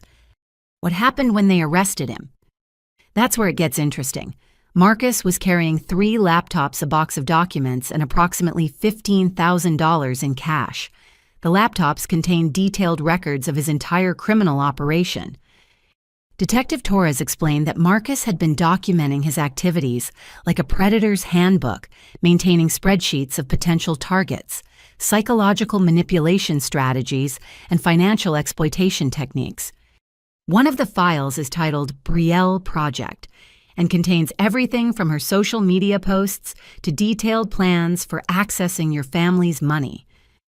He documented his relationship with my sister like a business plan, complete with timelines, financial goals, and contingency strategies. He had backup plans for different scenarios, including what to do if you became suspicious of his intentions. What kind of backup plans? Isolation tactics to separate Brielle from family support, character assassination strategies to discredit you if you tried to warn her, even plans for accelerating their wedding timeline if he felt the scheme was being exposed too quickly. The clinical calculation behind Marcus's manipulation was nauseating. Every romantic gesture, every moment of seeming spontaneity had been planned in advance as part of his exploitation strategy. The gambling debts you mentioned, how serious are those? More serious than we initially thought. Marcus owes money to 3 different illegal operations, not just in Cincinnati, but also in Louisville and Indianapolis. The total debt is closer to $90,000 with interest accruing weekly. What would have happened if he had successfully gotten the house? Detective Torres paused, and I could hear her turning pages in what I assumed was her case file. According to his laptop files, Marcus planned to use the house as collateral for borrowing from private lenders, who don't ask questions about the source of funds. He would have taken out additional loans against the property's equity and used that money to pay his gambling debts. And when those loans came due, he planned to default and disappear, leaving Brielle responsible for all the debt. Your guarantee would have made you liable as well. The climactic twist that revealed the true scope of Marcus's criminal activities came when Detective Torres described what else police found in his possession. Marcus had documentation suggesting he's done this before, she said. We found records of at least 4 other women he's targeted over the past 5 years, all with similar profiles to your sister. What kind of profiles? Women with financial family connections who were emotionally vulnerable due to career struggles or relationship problems. Marcus specifically seeks out women who have successful relatives willing to help with major purchases. What happened to these other women?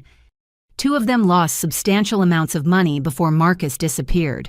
One declared bankruptcy after being left with debts Marcus had accumulated in her name. The 4th one discovered his scheme before he could complete it and cooperated with law enforcement in Indiana. Is that how you connected him to the other domestic violence cases? Partially. The Indiana victim, Jennifer Walsh, had been trying to warn other potential targets about Marcus's methods. She contacted us when she saw his name in connection with the mortgage fraud investigation. Detective Torres explained that Jennifer had been trying to track Marcus across multiple states, documenting his pattern of targeting women and building criminal cases against him wherever possible. Jennifer's cooperation is why we were able to move so quickly on the arrest warrant. She had already done much of the investigative work connecting his various criminal activities. What charges is Marcus facing? Assault and battery for the attack on you, mortgage fraud for the income falsification, identity theft and forgery for the documents submitted under your name, plus the gambling-related charges from other jurisdictions. How much prison time are we talking about? If he's convicted on all counts, probably 15 to 20 years. The federal banking fraud charges carry the heaviest sentences. What about Brielle? What charges is she facing? Detective Torres's voice softened slightly. The district attorney is still deciding how to handle your sister's case. The forgery charges are serious, but given that she was being manipulated by Marcus and has no prior criminal history, they might offer a plea agreement. What kind of plea agreement? Probably probation, community service, and restitution to the mortgage companies for their investigation costs. She'd avoid jail time if she cooperates fully with the prosecution of Marcus. And if she doesn't cooperate, then she could face up to 5 years in prison for the forgery and fraud charges. The magnitude of the legal consequences facing both Marcus and Brielle was overwhelming. What had started as a simple mortgage application had spiraled into federal criminal charges that would affect multiple lives for years to come. Detective Torres, can I ask you something personal? Of course. In your experience with cases like this, do the family relationships ever recover? I mean, between the siblings or relatives who were manipulated. She was quiet for several seconds before responding. Sometimes. It depends on whether the victim can understand that they were manipulated by a professional predator, not just someone who made poor choices. Your sister was targeted specifically because of her emotional vulnerabilities and family connections. But she still chose to believe Marcus over me even after I was assaulted. That's what makes these predators so effective. They don't just lie to their targets. They reconstruct their entire perception of reality. Marcus convinced your sister that you were the threat to her happiness, not him. How long does it take for someone to recover from that kind of manipulation? It varies. Some people recognize the manipulation quickly once the evidence becomes overwhelming. Others struggle for years to accept that their entire relationship was based on lies. Which category do you think Brielle falls into? Detective Torres considered the question carefully.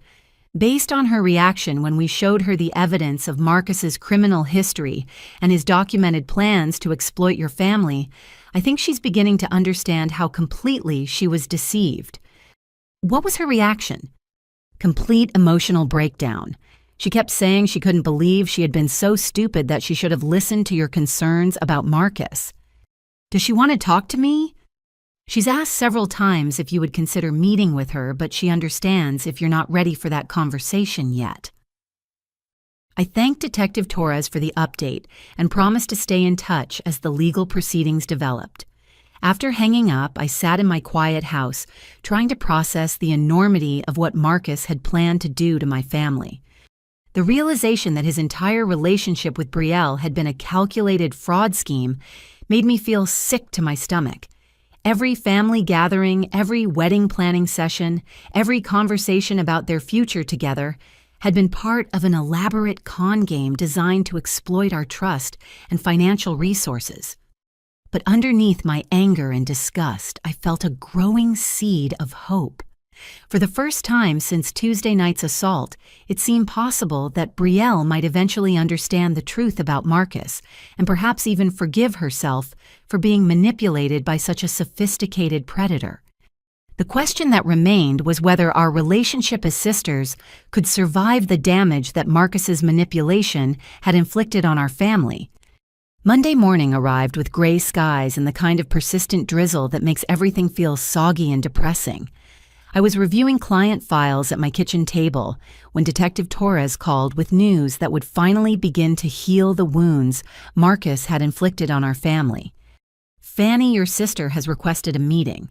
She wants to apologize and explain some things about her relationship with Marcus that she couldn't admit before. What kind of things?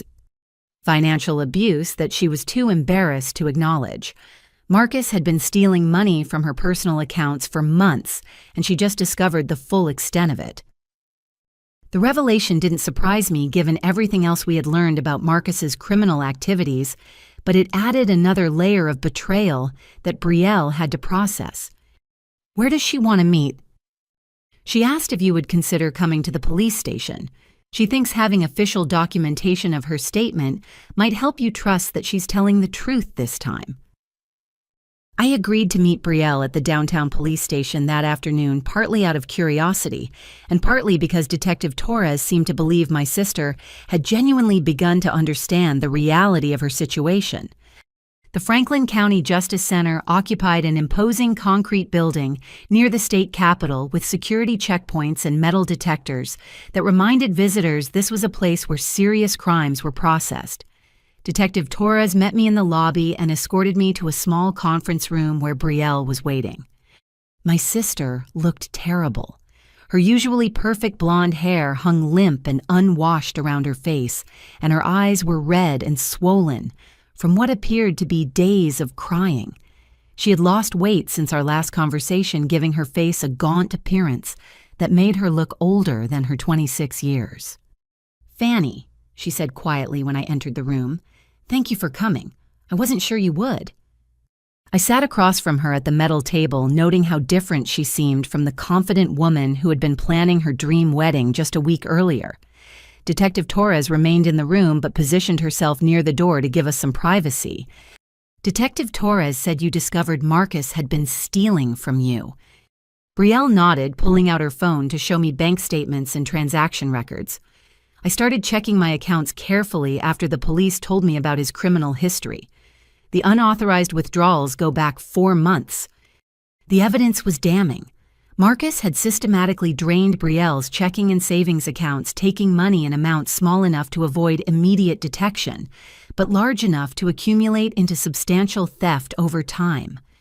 $12,800. Brielle said, her voice barely above a whisper. He used my debit card information to withdraw cash from ATMs all over the city while I was at work.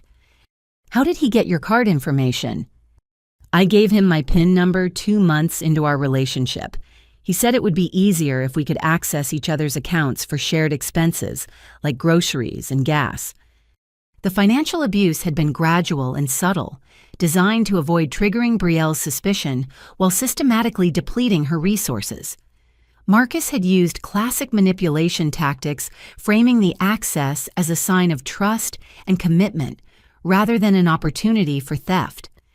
Did you ever notice money missing before this? Sometimes my account balance seemed lower than I expected, but Marcus always had explanations. He said I probably forgot about automatic payments or miscalculated my expenses. He offered to help me budget more carefully. So he was stealing your money and then convincing you that you were bad at managing it. Exactly. And because he seemed so concerned about our financial future, I trusted his guidance about spending and saving. Detective Torres spoke from her position by the door. This is a common pattern with financial predators. They create problems and then position themselves as the solution, making victims increasingly dependent on their expertise. Brielle turned her attention back to me, and I could see genuine remorse and embarrassment in her expression. Fanny, I need to apologize for everything that happened after Tuesday night. I said terrible things to you, and I chose to believe Marcus instead of my own sister. Why, I asked simply. Because believing you would have meant admitting that I had been completely wrong about the most important relationship in my life. It would have meant acknowledging that I had ignored warning signs and put our entire family at financial risk. But you had evidence. I was in the hospital with documented injuries. Brielle's eyes filled with tears. I know. And deep down, I knew Marcus was capable of violence because he had told me about his previous misunderstandings with other women. But I convinced myself that those situations were different, that he had changed, that our love was special enough to overcome his past. You knew about his history of domestic violence. Not the full truth. Marcus told me that he had been falsely accused by unstable ex-girlfriends who couldn't handle being rejected. He said they had made up stories about him to hurt him after their relationships ended. The climactic twist that revealed the depth of Brielle's awakening came when she described how Marcus had manipulated her perception of our family relationships from the very beginning of their courtship. He asked me detailed questions about you during our first few dates, Brielle explained. I thought he was just interested in my family, but now I realize he was gathering intelligence about your financial situation and your relationship with me. What kind of questions? About your business success, your real estate investments, how close we were as sisters. He seemed impressed that you cared enough to help me financially when I needed it. But then he started planting doubts about my motivations. Gradually, yes. He would make comments about how successful older siblings sometimes unconsciously compete with their younger brothers and sisters. He suggested that your willingness to help me might be motivated by a desire to maintain control over my life. And you believed that? Brielle wiped her eyes with a tissue Detective Torres offered. I wanted to believe that Marcus understood me better than anyone else ever had. When he suggested that you might be jealous of our relationship or threatened by my independence, it felt like validation of feelings I hadn't even realized I was having. What feelings? Resentment about always being the little sister who needed help. Embarrassment about not being as successful as you. Fear that people only valued me in comparison to your achievements. The psychological manipulation had been expertly crafted to exploit Brielle's existing insecurities about our relationship.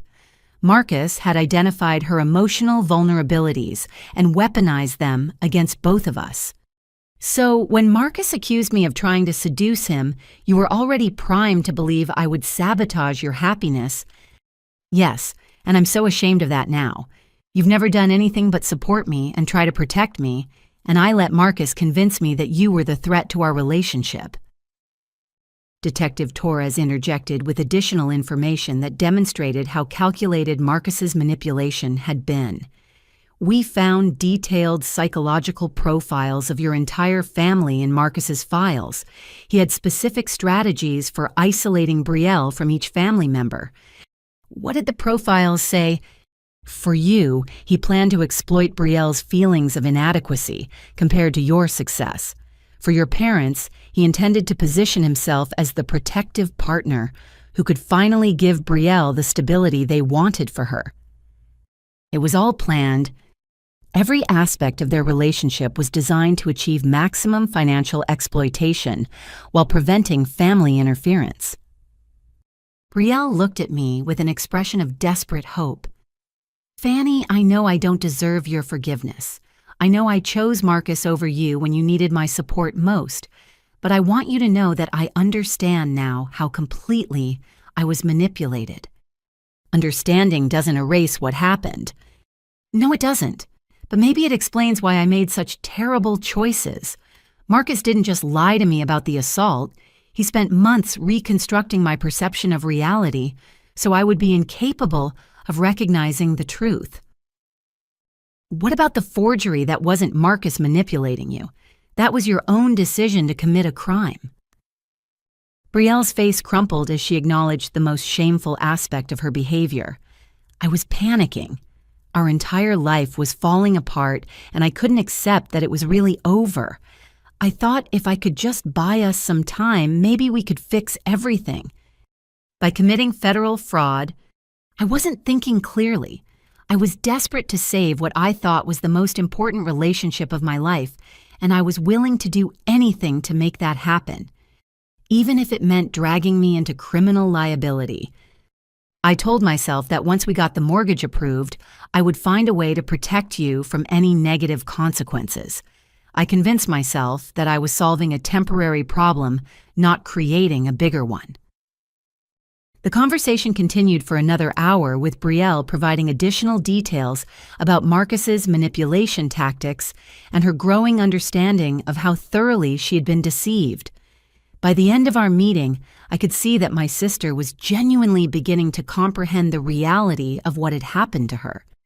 But understanding didn't automatically translate into forgiveness, and Brielle seemed to recognize that rebuilding our relationship would require more than just apologies and explanations. I don't expect you to forgive me right away, she said as we prepared to leave the conference room. I just want you to know that I finally see the truth about Marcus and about what I did to you. What happens now? I asked. I'm cooperating fully with the prosecution. I'm pleading guilty to the forgery charges and accepting whatever punishment the court decides, and I'm starting counseling to understand how I became so vulnerable to manipulation. What about the financial mess? I'm declaring bankruptcy. The wedding venue, the furniture, the credit cards Marcus maxed out in my name. I can't pay for any of it, but at least the debt won't affect you anymore. As we walked toward the exit, Detective Torres provided one final piece of information that would influence my decision about whether to rebuild my relationship with Brielle. Your sister has agreed to testify against Marcus in his trial, she said. Her testimony will be crucial for securing convictions on the most serious charges. What does that involve? Detailed testimony about his manipulation tactics, the financial abuse, and his statements about planning to default on the mortgage. It will be emotionally difficult, but it could help prevent Marcus from victimizing other families. The idea that Brielle was willing to endure the humiliation and emotional trauma of testifying against Marcus suggested that her awakening to his true nature was genuine and complete. Tuesday morning brought news that Marcus's criminal enterprise was even more extensive than anyone had initially realized. Detective Torres called me at 7:30 with an update that would ultimately provide the justice I had been hoping for since the night of his assault. Marcus tried to cut a deal with prosecutors yesterday, she began. He offered to plead guilty to reduce charges in exchange for information about his gambling contacts and other criminal associates. Did they accept the deal? They rejected it immediately. Marcus doesn't understand that we already have all the evidence we need from his own documentation. He kept detailed records of everything, including plans for future victims. Future victims. Marcus had identified 3 other women in Central Ohio who matched his target profile. He was already beginning preliminary research on their financial situations and family relationships. The revelation that Marcus had been preparing to victimize additional families made me feel both grateful that he had been stopped and horrified by the scope of his predatory activities. What charges is he facing now? 15 felony counts, including assault and battery, financial fraud, identity, theft, money laundering, and racketeering. The federal charges alone carry potential sentences of 20 to 25 years. And the state charges, another 10 to 15 years depending on whether they run concurrently or consecutively with the federal sentences. The possibility that Marcus would spend the next 30 to 40 years in prison provided a sense of justice that helped balance the trauma he had inflicted on my family. More importantly, his extended incarceration would protect other women from becoming victims of his sophisticated manipulation schemes. What about his gambling associates? Are they facing charges too? That's where it gets interesting. Marcus's detailed records included names, locations, and financial arrangements for 3 separate illegal gambling operations. Federal agents raided all 3 locations yesterday and arrested 18 people on various charges. So Marcus's criminal network is being dismantled completely. His obsessive record-keeping provided law enforcement with evidence that will likely shut down these operations permanently. Detective Torres explained that Marcus's downfall had triggered a cascade of investigations that extended far beyond Ohio. His connections to illegal gambling, money laundering, and financial fraud had tentacles reaching into multiple states and involved dozens of criminals who thought they were safely hidden from law enforcement attention. In a strange way, Marcus's assault on you may have prevented significantly more serious crimes, Detective Torres observed. If he had succeeded in his plan to exploit your family's financial resources, he could have expanded his operations and victimized many more people. The climactic twist that would finally bring complete closure came when Detective Torres described what happened during Marcus's attempted escape from Ohio. Remember, I told you that Marcus was arrested at the Pennsylvania border with cash and laptops? Yes. What I didn't mention yesterday was that state police found something else in his vehicle, a loaded handgun with the serial numbers filed off. Was he planning to use it?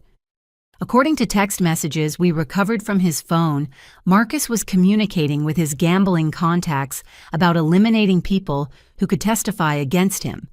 Your name was specifically mentioned in those communications. The blood drained from my face as I realized how close I had come to being murdered.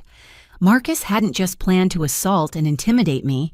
He had been prepared to kill me if necessary to protect his criminal operations. The weapon possession adds another federal charge to his case, Detective Torres continued. More importantly, it demonstrates the level of violence Marcus was willing to use to avoid consequences for his actions. Were there other people on his target list? 3 names total. You, your sister, and Jennifer Walsh, the woman from Indiana who had been tracking his criminal activities across multiple states. He was planning to kill all 3 of us. The text messages suggest he was considering it as a final option if legal negotiations didn't go in his favor. Marcus's criminal associates were pressuring him to eliminate potential witnesses before their own operations were exposed. The conversation with Detective Torres lasted another 30 minutes, covering additional details about Marcus's network of criminal associates and the evidence that would be used in his prosecution. By the time we hung up, I had a clear picture of just how dangerous Marcus had been and how fortunate my family was to have escaped his schemes with relatively minor damage.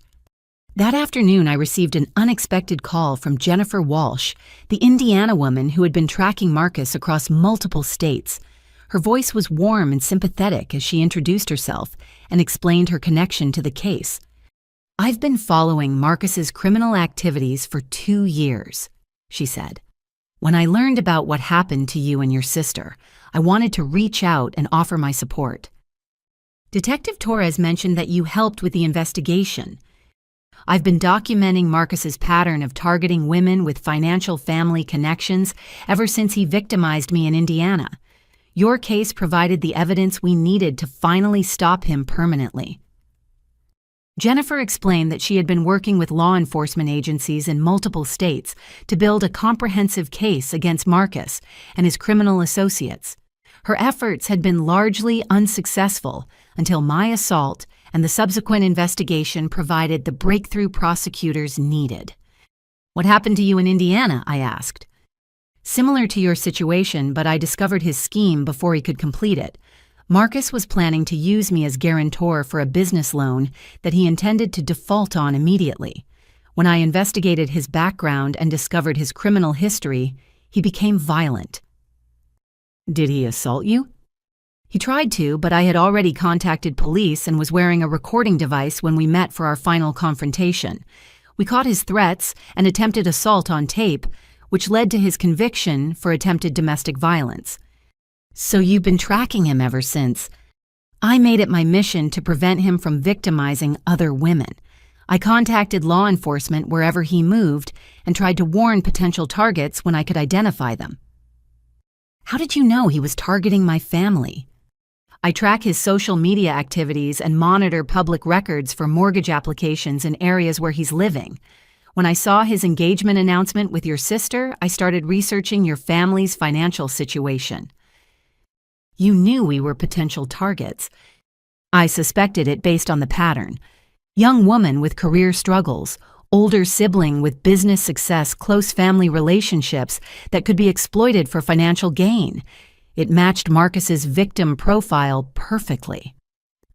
Jennifer's dedication to protecting other women from Marcus's crimes was both inspiring and humbling.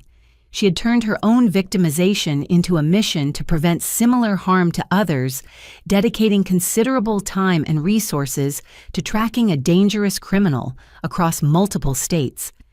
"Will you be testifying at his trial?" I asked. "Absolutely. My testimony will establish the pattern of criminal behavior that proves this wasn't an isolated incident or a misunderstanding. Marcus is a career criminal who systematically targets vulnerable women for financial exploitation." "What do you think will happen to him?" "With the evidence we have now, including his own documentation and the attempted murder conspiracy, I expect him to spend the rest of his life in prison. He's facing federal charges that carry mandatory minimum sentences, and his criminal history will ensure maximum penalties." The conversation with Jennifer provided the final piece of closure I needed. Marcus wasn't just a violent man who had made poor choices. He was a sophisticated predator who had been systematically destroying lives across multiple states for years. My family's ordeal was part of a much larger criminal enterprise that was finally being dismantled through our collective courage to seek justice. Wednesday afternoon brought an unexpected visit that would begin the slow process of healing the wounds Marcus had inflicted on our family relationships. I was working in my home office when the doorbell rang, and I found my parents, Robert and Linda, standing on my front porch with serious expressions and a large gift basket. "We brought lunch," my mother said simply, "and we need to have a family conversation about everything that's happened." I invited them in, noting that they both looked older and more worn than I remembered from just 2 weeks earlier. The stress of watching their daughter's relationship implode while dealing with the financial and legal consequences of Marcus's crimes had taken a visible toll on both of them. We sat around my kitchen table with sandwiches from their favorite deli, though none of us seemed particularly interested in eating. My father cleared his throat and began what was clearly a prepared statement.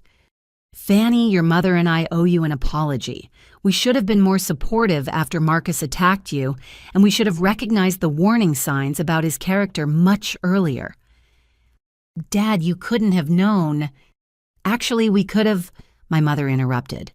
"We had concerns about Marcus from the beginning, but we were so relieved that Brielle had found someone stable that we ignored our instincts." The conversation that followed revealed information that fundamentally changed my understanding of how Marcus's manipulation had affected our entire family, not just Brielle and me. The climactic twist came when my parents admitted they had been secretly investigating Marcus for weeks before the assault occurred. "We hired a private investigator 6 weeks ago," my father said quietly. "Something about Marcus's background story didn't add up, and we wanted to make sure Brielle was safe." "You hired a private investigator?" I couldn't hide my surprise. "Thomas Chen, a retired police detective who specializes in background investigations," my mother explained. "He discovered Marcus's criminal history in Kentucky and Indiana, plus evidence of his gambling debts." "When did you get this information?" "The report came back 3 days before Marcus attacked you. We were trying to figure out how to tell Brielle without pushing her deeper into his arms." The revelation that my parents had known about Marcus's violent history while I was being manipulated and assaulted felt like another betrayal, though I could understand their dilemma about how to handle such explosive information. "Why didn't you tell me what you had discovered?" "We planned to involve you in a family intervention after Brielle's birthday," my father said. "Thomas advised us that confronting domestic violence perpetrators directly can escalate their behavior and put victims in greater danger. But I became a victim anyway." "That's what makes this so terrible," my mother said, tears forming in her eyes. "We were trying to protect Brielle by gathering evidence first, but our delay put you at risk." "Did you know Marcus was targeting our family for financial exploitation?" "Thomas suspected it based on the pattern of Marcus's previous relationships, but we didn't have proof until after the police found his computer files." My father pulled out a thick folder containing the private investigator's report. The documentation was comprehensive, including criminal background checks, financial records, and even surveillance photographs of Marcus meeting with known gambling associates. Thomas also discovered that Marcus had been researching our family's financial situation long before he met Brielle, my mother explained. "He had accessed public records about your business, our home ownership, and even Brielle's employment history. So his entire relationship with Brielle was premeditated fraud. From the very beginning, Thomas found evidence that Marcus had specifically targeted the boutique where Brielle worked because he knew she came from a family with financial resources. The systematic nature of Marcus's planning was even more disturbing than I had realized. He hadn't just met Brielle and opportunistically decided to exploit our family. He had researched and selected us as targets before even introducing himself to my sister. What else did the private investigator find? Marcus was living under a false identity when he met Brielle, my father said. His real name is Marcus Andrew Coleman, and he has outstanding warrants in 2 other states for various financial crimes. Outstanding warrants. Identity theft in Kentucky, check fraud in Indiana. He'd been evading law enforcement for 18 months when he moved to Ohio and started using slightly modified versions of his name. So, when Detective Torres arrested him, she was also resolving criminal cases from other jurisdictions. Exactly. Marcus's assault on you triggered investigations that solved multiple unsolved crimes across 3 states. My mother reached across the table and took my hand. "Fanny, we also need you to know that we increased security around our house and had been monitoring your safety as much as possible without being obvious about it." "What do you mean?" "We installed security cameras and started taking turns driving past your house at different times during the day and evening. When you didn't answer your phone Tuesday night, your father called 911 immediately. You called 911? We were tracking your location through your phone's family sharing feature. When we saw that you were at Ohio State's emergency room, we knew something terrible had happened. The realization that my parents had been secretly protecting me while trying to figure out how to handle the Marcus situation made me feel both grateful and frustrated. Their intentions had been good, but their secrecy had left me isolated and vulnerable during the most dangerous period of Marcus's manipulation. I wish you had told me about your concerns, I said gently. We should have, my mother agreed. Thomas advised caution, but in retrospect, involving you in the investigation from the beginning might have prevented the assault entirely. Or it might have escalated Marcus's violence even sooner, my father pointed out. We'll never know for sure. The conversation continued for several hours, with my parents sharing additional details about their investigation and their growing concern for both daughters' safety. By the end of our discussion, I had a much clearer picture of how Marcus's manipulation had affected our entire family, not just his primary targets. What happens now with Brielle? I asked as we prepared to clean up lunch. She's staying with us while she goes through bankruptcy proceedings and prepares for Marcus's trial, my mother said. She's also starting intensive counseling to understand how she became so vulnerable to manipulation. How is she handling everything? Better than we expected. The shock of learning the truth about Marcus seems to have broken through the psychological hold he had over her. Does she want to rebuild our relationship? My father looked at me seriously. She's desperate to make things right with you, but she understands that forgiveness takes time. She's focusing on getting her life back together and cooperating with law enforcement for now. She also asked us to give you this, my mother said, handing me a sealed envelope with my name written in Brielle's handwriting. I decided to read the letter later when I had privacy to process whatever my sister wanted to communicate. For now, it was enough to know that my parents finally understood the full scope of what Marcus had planned for our family, and that they were committed to supporting both daughters through the recovery process. As they prepared to leave, my father shared one final piece of information that would influence my decision about rebuilding family relationships. Fanny Thomas Chen wants to meet with you about preventing similar situations in other families. He's developing educational materials about financial predators and thinks your experience could help protect other women. What would that involve? Speaking at community organizations about recognizing the warning signs of financial manipulation and domestic violence. Your story could save other families from going through what we've experienced. The idea of turning my traumatic experience into something that could help prevent similar crimes felt like a positive way to channel the anger and pain Marcus had caused. It also suggested a path forward that could give meaning to the suffering our family had endured. 3 months later, I sat in the Franklin County Courthouse, watching Marcus face the consequences of his criminal enterprise. The federal courtroom was packed with victims, law enforcement officials, and family members who had been affected by his schemes across multiple states. Marcus looked dramatically different from the confident, manipulative man who had assaulted me in his apartment. Orange jail clothing hung loosely on his diminished frame, and his hair had grown long and unkempt during his incarceration. More significantly, his arrogant demeanor had been replaced by the defeated posture of someone who finally understood that his criminal career was permanently over. Federal prosecutor Sarah Martinez had built an overwhelming case against Marcus, using his own documentation and the testimony of multiple victims.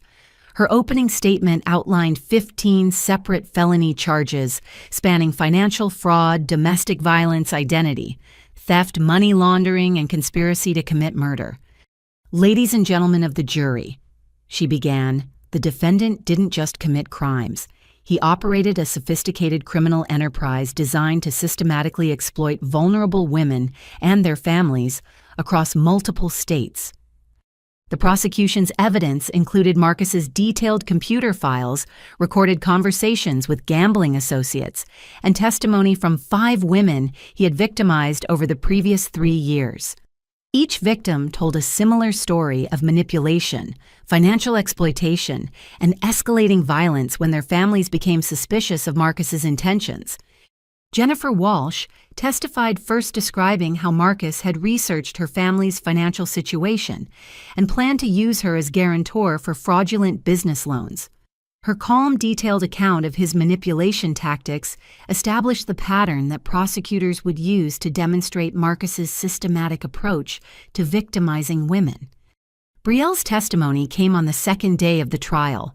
I had been unsure whether I wanted to attend her appearance on the witness stand, but ultimately decided that supporting her courage to face Marcus in court was more important than protecting my own emotional comfort.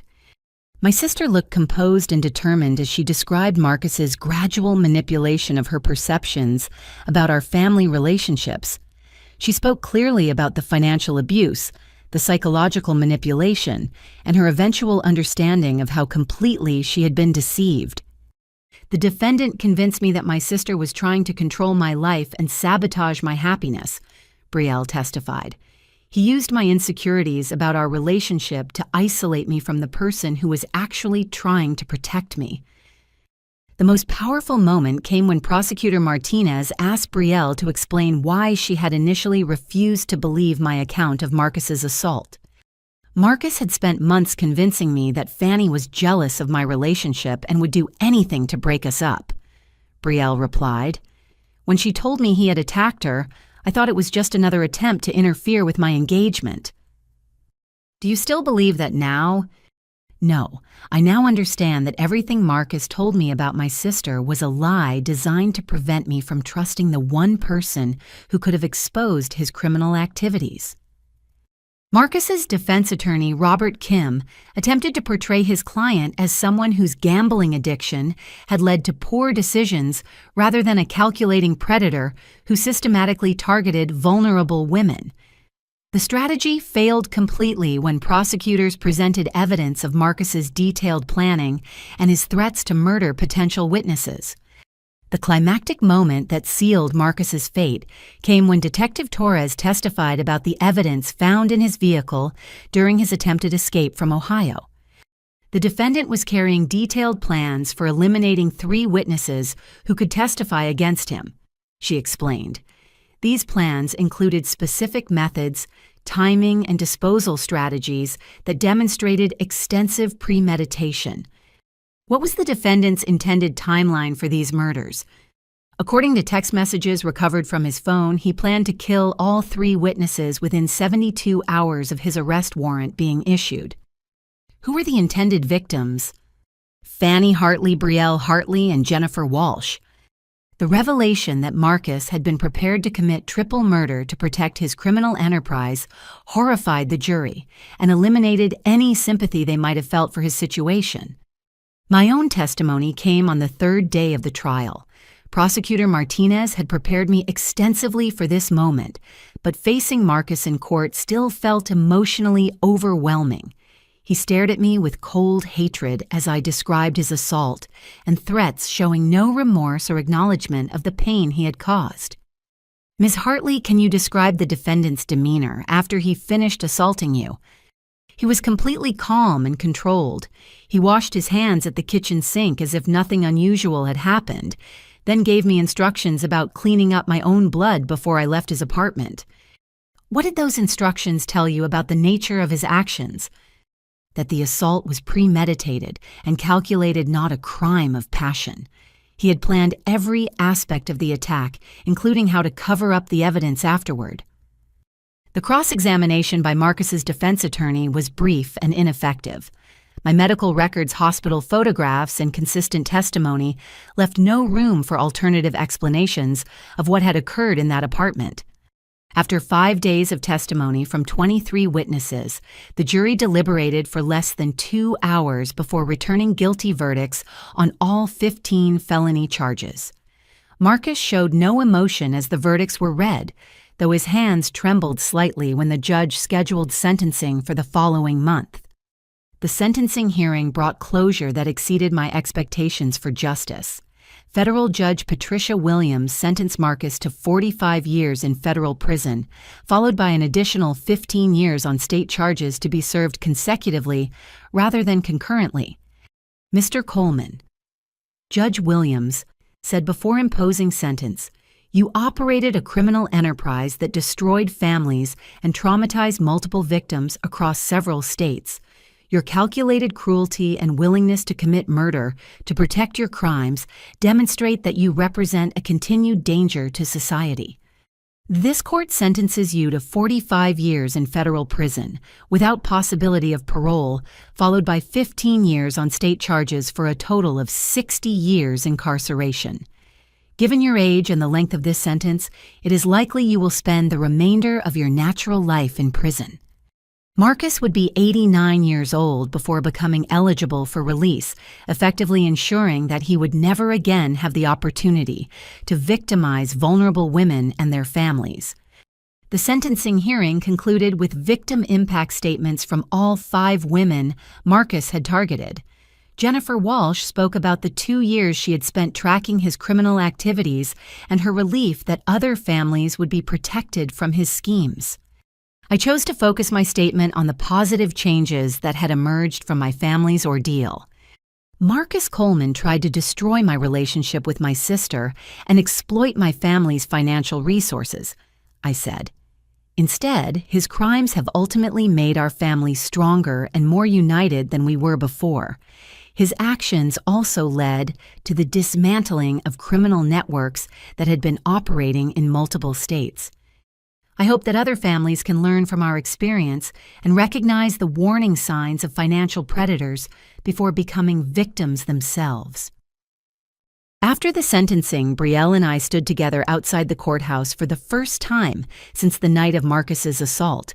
The 3 months of legal proceedings had given us both time to process what had happened and begin rebuilding our relationship on more honest foundations. "Thank you for testifying against him," she said quietly. "I know facing him in court was difficult after everything he did to you." "Thank you for finding the courage to tell the truth about his manipulation," I replied. "Your testimony helped ensure he'll never hurt another family." We weren't ready for a full reconciliation yet, but standing together as Marcus was taken away in shackles felt like the beginning of healing for our family. 6 months after Marcus's sentencing, I found myself in an unexpected role as an advocate for domestic violence prevention and financial fraud awareness. Thomas Chen, the private investigator my parents had hired, had connected me with organizations across Ohio that provided education about recognizing and preventing predatory relationships. My first speaking engagement took place at the Columbus Women's Center on a rainy Thursday evening in March. The audience consisted of 40 women ranging from college students to retirees, all seeking information about protecting themselves and their families from financial predators.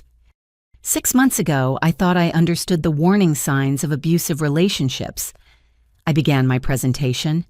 I had never imagined that a sophisticated predator could manipulate my sister so completely that she would choose her abuser over her own family. I shared the details of Marcus's systematic manipulation, his assault on me, and the criminal enterprise that law enforcement had uncovered during their investigation. The audience listened with rapt attention, many taking notes and asking thoughtful questions about recognizing similar warning signs in their own lives. The most rewarding part of these presentations was watching audience members have moments of recognition about concerning behaviors in their own relationships or those of family members. After my first presentation, 3 women approached me with specific questions about boyfriends or relatives who exhibited similar patterns to Marcus's manipulation tactics. "My daughter's fiancé has been asking detailed questions about our family's financial situation," one mother confided. "After hearing your story, I'm concerned that he might be targeting her for the same reasons Marcus targeted your sister."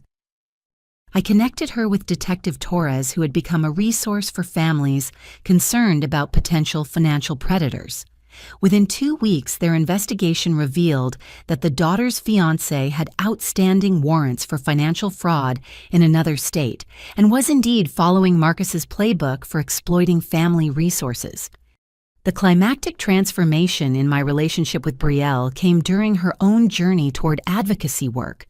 3 months after Marcus's sentencing, she had completed intensive counseling and was ready to begin turning her experience into something that could help prevent similar situations. "I want to speak publicly about psychological manipulation and financial abuse," she told me during one of our weekly coffee meetings.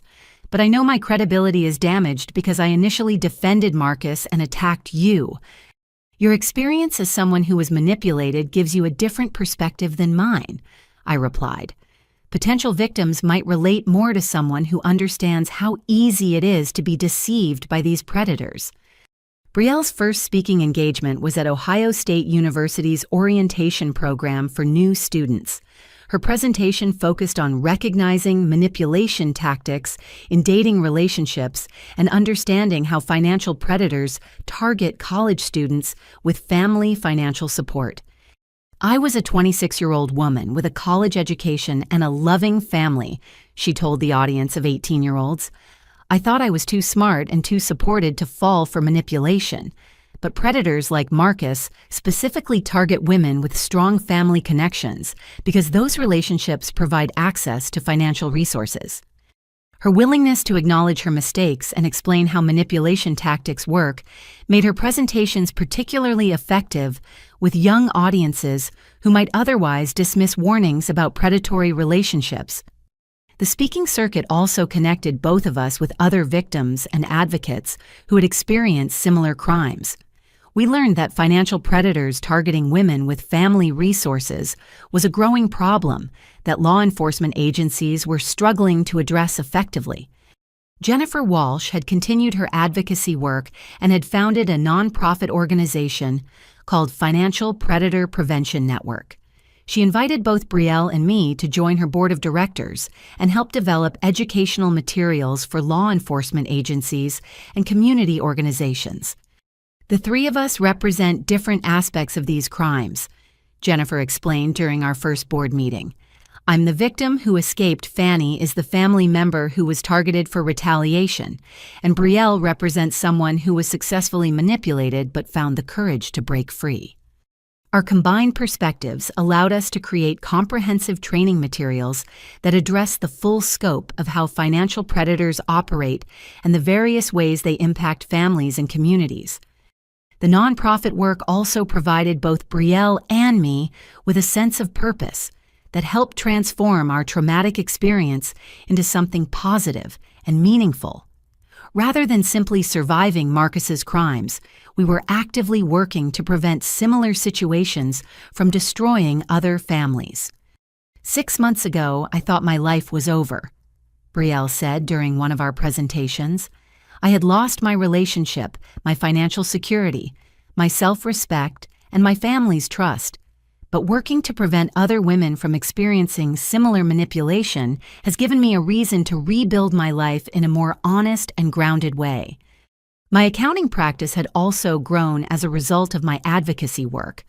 Many small business owners and nonprofit organizations sought my services specifically because they trusted someone who had demonstrated resilience in the face of financial crime.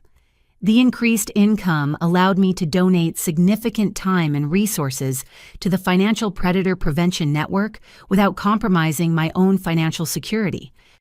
It's ironic that Marcus's attempt to destroy my business reputation actually enhanced it. I reflected during one of our family dinners. Clients appreciate working with someone who has first-hand experience dealing with financial fraud and manipulation. My parents had also found ways to channel their experience into helping other families. My father joined the board of a local organization that provided security consultations for families dealing with domestic violence threats, while my mother volunteered with counseling programs for victims of financial abuse. What happened to our family was terrible. My mother said, "But the connections we've made and the work we're doing now feel like the best possible outcome from such a traumatic experience." The most significant change in my personal life came through an unexpected connection related to the advocacy work. Detective Torres introduced me to her brother Michael, a licensed therapist who specialized in helping trauma survivors rebuild trust and establish healthy relationships. Michael understood the psychological impact of betrayal and violence in ways that most people couldn't, and his professional background gave him insights into the recovery process that made him an ideal partner for someone rebuilding their life after trauma. Our relationship developed slowly and naturally built on honest communication and mutual respect for each other's healing journeys. Michael never pressured me to move faster than I was comfortable with, and his understanding of trauma responses helped me navigate the emotional challenges of learning to trust again. "The work you and Brielle are doing together is remarkable," he told me after attending one of our joint presentations. "Most families never recover from the kind of manipulation and betrayal you experienced, but you've found a way to transform it into something that helps other people." "We had good support systems and access to resources that many victims don't have," I replied. "Using those advantages to help other families feels like a responsibility." As the first anniversary of Marcus's assault approached, I realized that my life had become richer and more meaningful than it had been before his crimes disrupted my family. The trauma had been terrible, but the growth and connections that emerged from surviving it had created opportunities for impact and fulfillment that I never would have imagined. 2 years after Marcus Coleman received his 60-year prison sentence, I stood before an audience of law enforcement officials, victim advocates, and community leaders at the Ohio Attorney General's annual conference on financial crimes prevention. The packed auditorium represented the culmination of a journey that had transformed personal trauma into statewide impact on preventing similar crimes. When Marcus Coleman assaulted me in his apartment that June evening, I thought my primary concern was surviving his violence and protecting my financial security. I began my keynote presentation. I had no idea that his criminal enterprise extended across multiple states, or that stopping him would require the courage of multiple victims willing to speak publicly about deeply personal experiences. The audience included Detective Rachel Torres, who had been promoted to head the state's Financial Crimes Task Force, and prosecutor Sarah Martinez, who now trained other attorneys in handling complex domestic violence and financial fraud cases. Their presence reminded me of how many dedicated professionals had contributed to achieving justice and preventing future crimes. Marcus's conviction had indeed led to the dismantling of 3 major gambling operations and the prosecution of 18 associates involved in money laundering, loan sharking, and various forms of financial fraud. His obsessive documentation had provided law enforcement with evidence that resulted in convictions carrying a combined total of more than 200 years in prison sentences. "The most important lesson our family learned," I continued, "is that financial predators succeed by isolating their victims from support systems and manipulating their perception of reality. Prevention requires maintaining open communication within families and trusting our instincts when relationships develop unusually quickly or involve excessive financial entanglement." Brielle had become an integral part of my presentation, sharing her perspective on how manipulation tactics work and how families can recognize when a loved one is being targeted by predators. Her willingness to acknowledge her mistakes and explain the psychological process of being deceived had proven invaluable for audiences struggling to understand how intelligent, educated people can become victims of sophisticated manipulation. "I want everyone to understand that falling for manipulation doesn't make someone weak or stupid," Brielle explained to the audience. "Marcus spent months studying my insecurities and crafting his approach to exploit them. He was a professional predator with years of experience manipulating women just like me." Our joint advocacy work had expanded beyond speaking engagements to include consulting with law enforcement agencies, developing training materials for college campuses, and working with financial institutions to create better screening procedures for loan applications involving multiple family members. The Financial Predator Prevention Network, which Jennifer Walsh had founded after her own victimization, now operated in 12 states and had documented more than 50 cases where their educational materials had helped families recognize and avoid potential victimization. The network's success demonstrates that information and awareness are powerful tools for prevention, Jennifer reported during her portion of our presentation. But we also need systemic changes in how financial institutions verify relationships between borrowers and guarantors.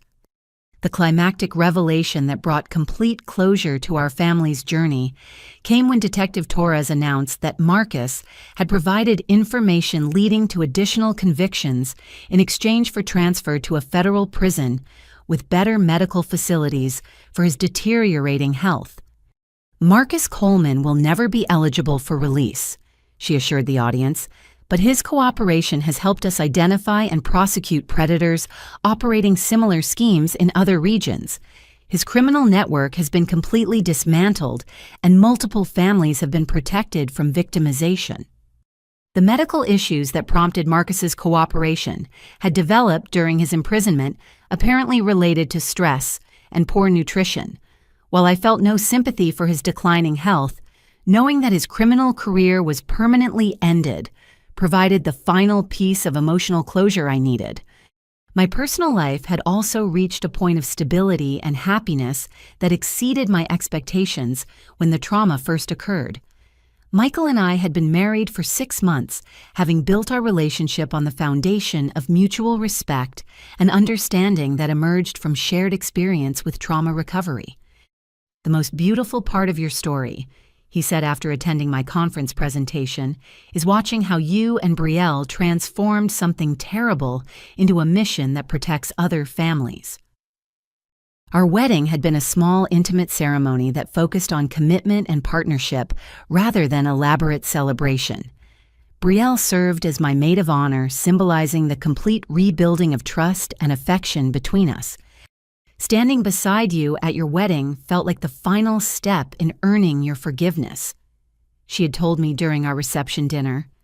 "I know our relationship will never be exactly what it was before Marcus, but I think it's actually stronger now because we've been through something terrible together and survived it." My parents had also found peace with their role in the events that had unfolded. Their decision to hire a private investigator had ultimately provided crucial evidence for Marcus's prosecution, even though their delay in sharing information had contributed to my vulnerability. We learned that protecting family members sometimes requires difficult conversations and immediate action rather than careful planning, my father reflected. "If we had told you about Marcus's criminal history, immediately the assault might have been prevented. But then we might not have uncovered the full scope of his criminal enterprise," I replied, "and multiple other families might still be at risk from his associates."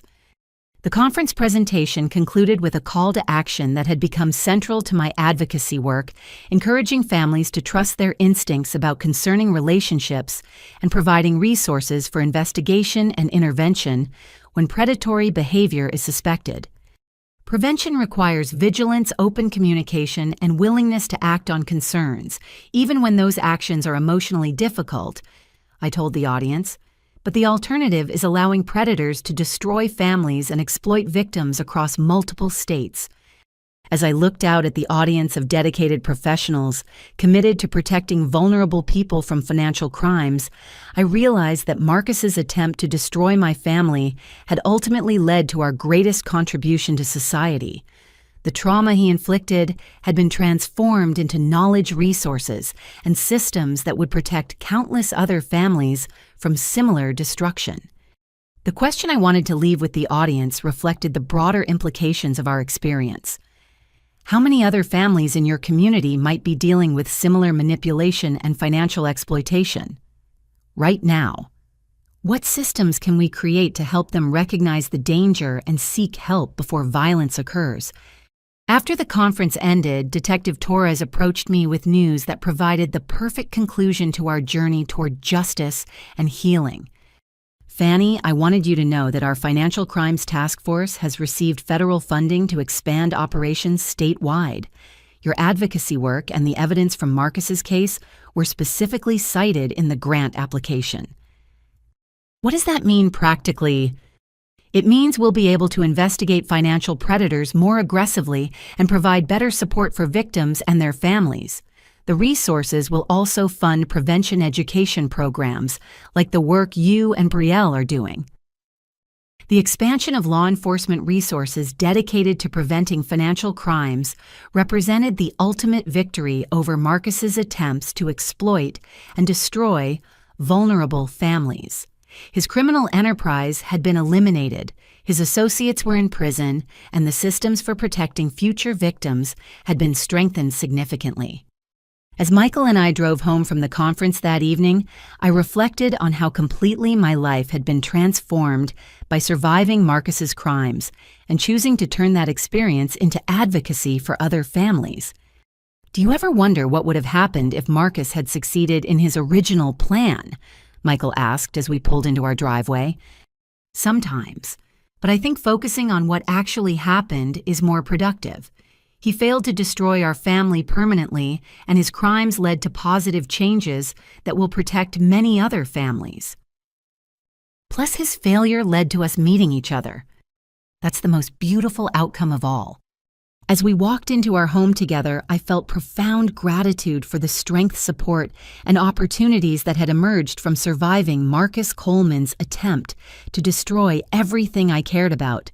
The trauma had been real and terrible, but the growth connections and impact that followed had created a life richer and more meaningful than anything I could have imagined before.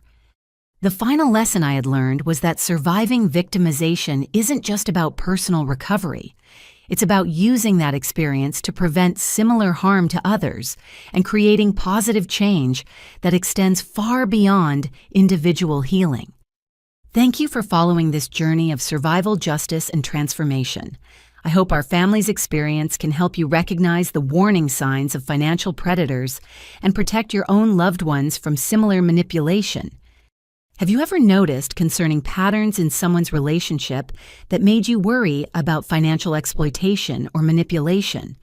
What steps did you take to address those concerns, and what resources would have been helpful during that process? I encourage you to like this video if our story provided useful information about recognizing financial predators, subscribe to stay informed about preventing domestic violence and financial crimes, and share this content with family and friends who might benefit from understanding these warning signs. Together, we can create communities that protect vulnerable people from sophisticated predators who target families for financial exploitation. Your awareness and willingness to act on concerns about suspicious relationships could be the difference between prevention and tragedy for someone you care about. Trust your instincts, maintain open family communication, and never hesitate to seek professional help when something feels wrong about a loved one's romantic relationship. Stay safe, stay informed, and remember that surviving trauma can become the foundation for protecting others from similar harm.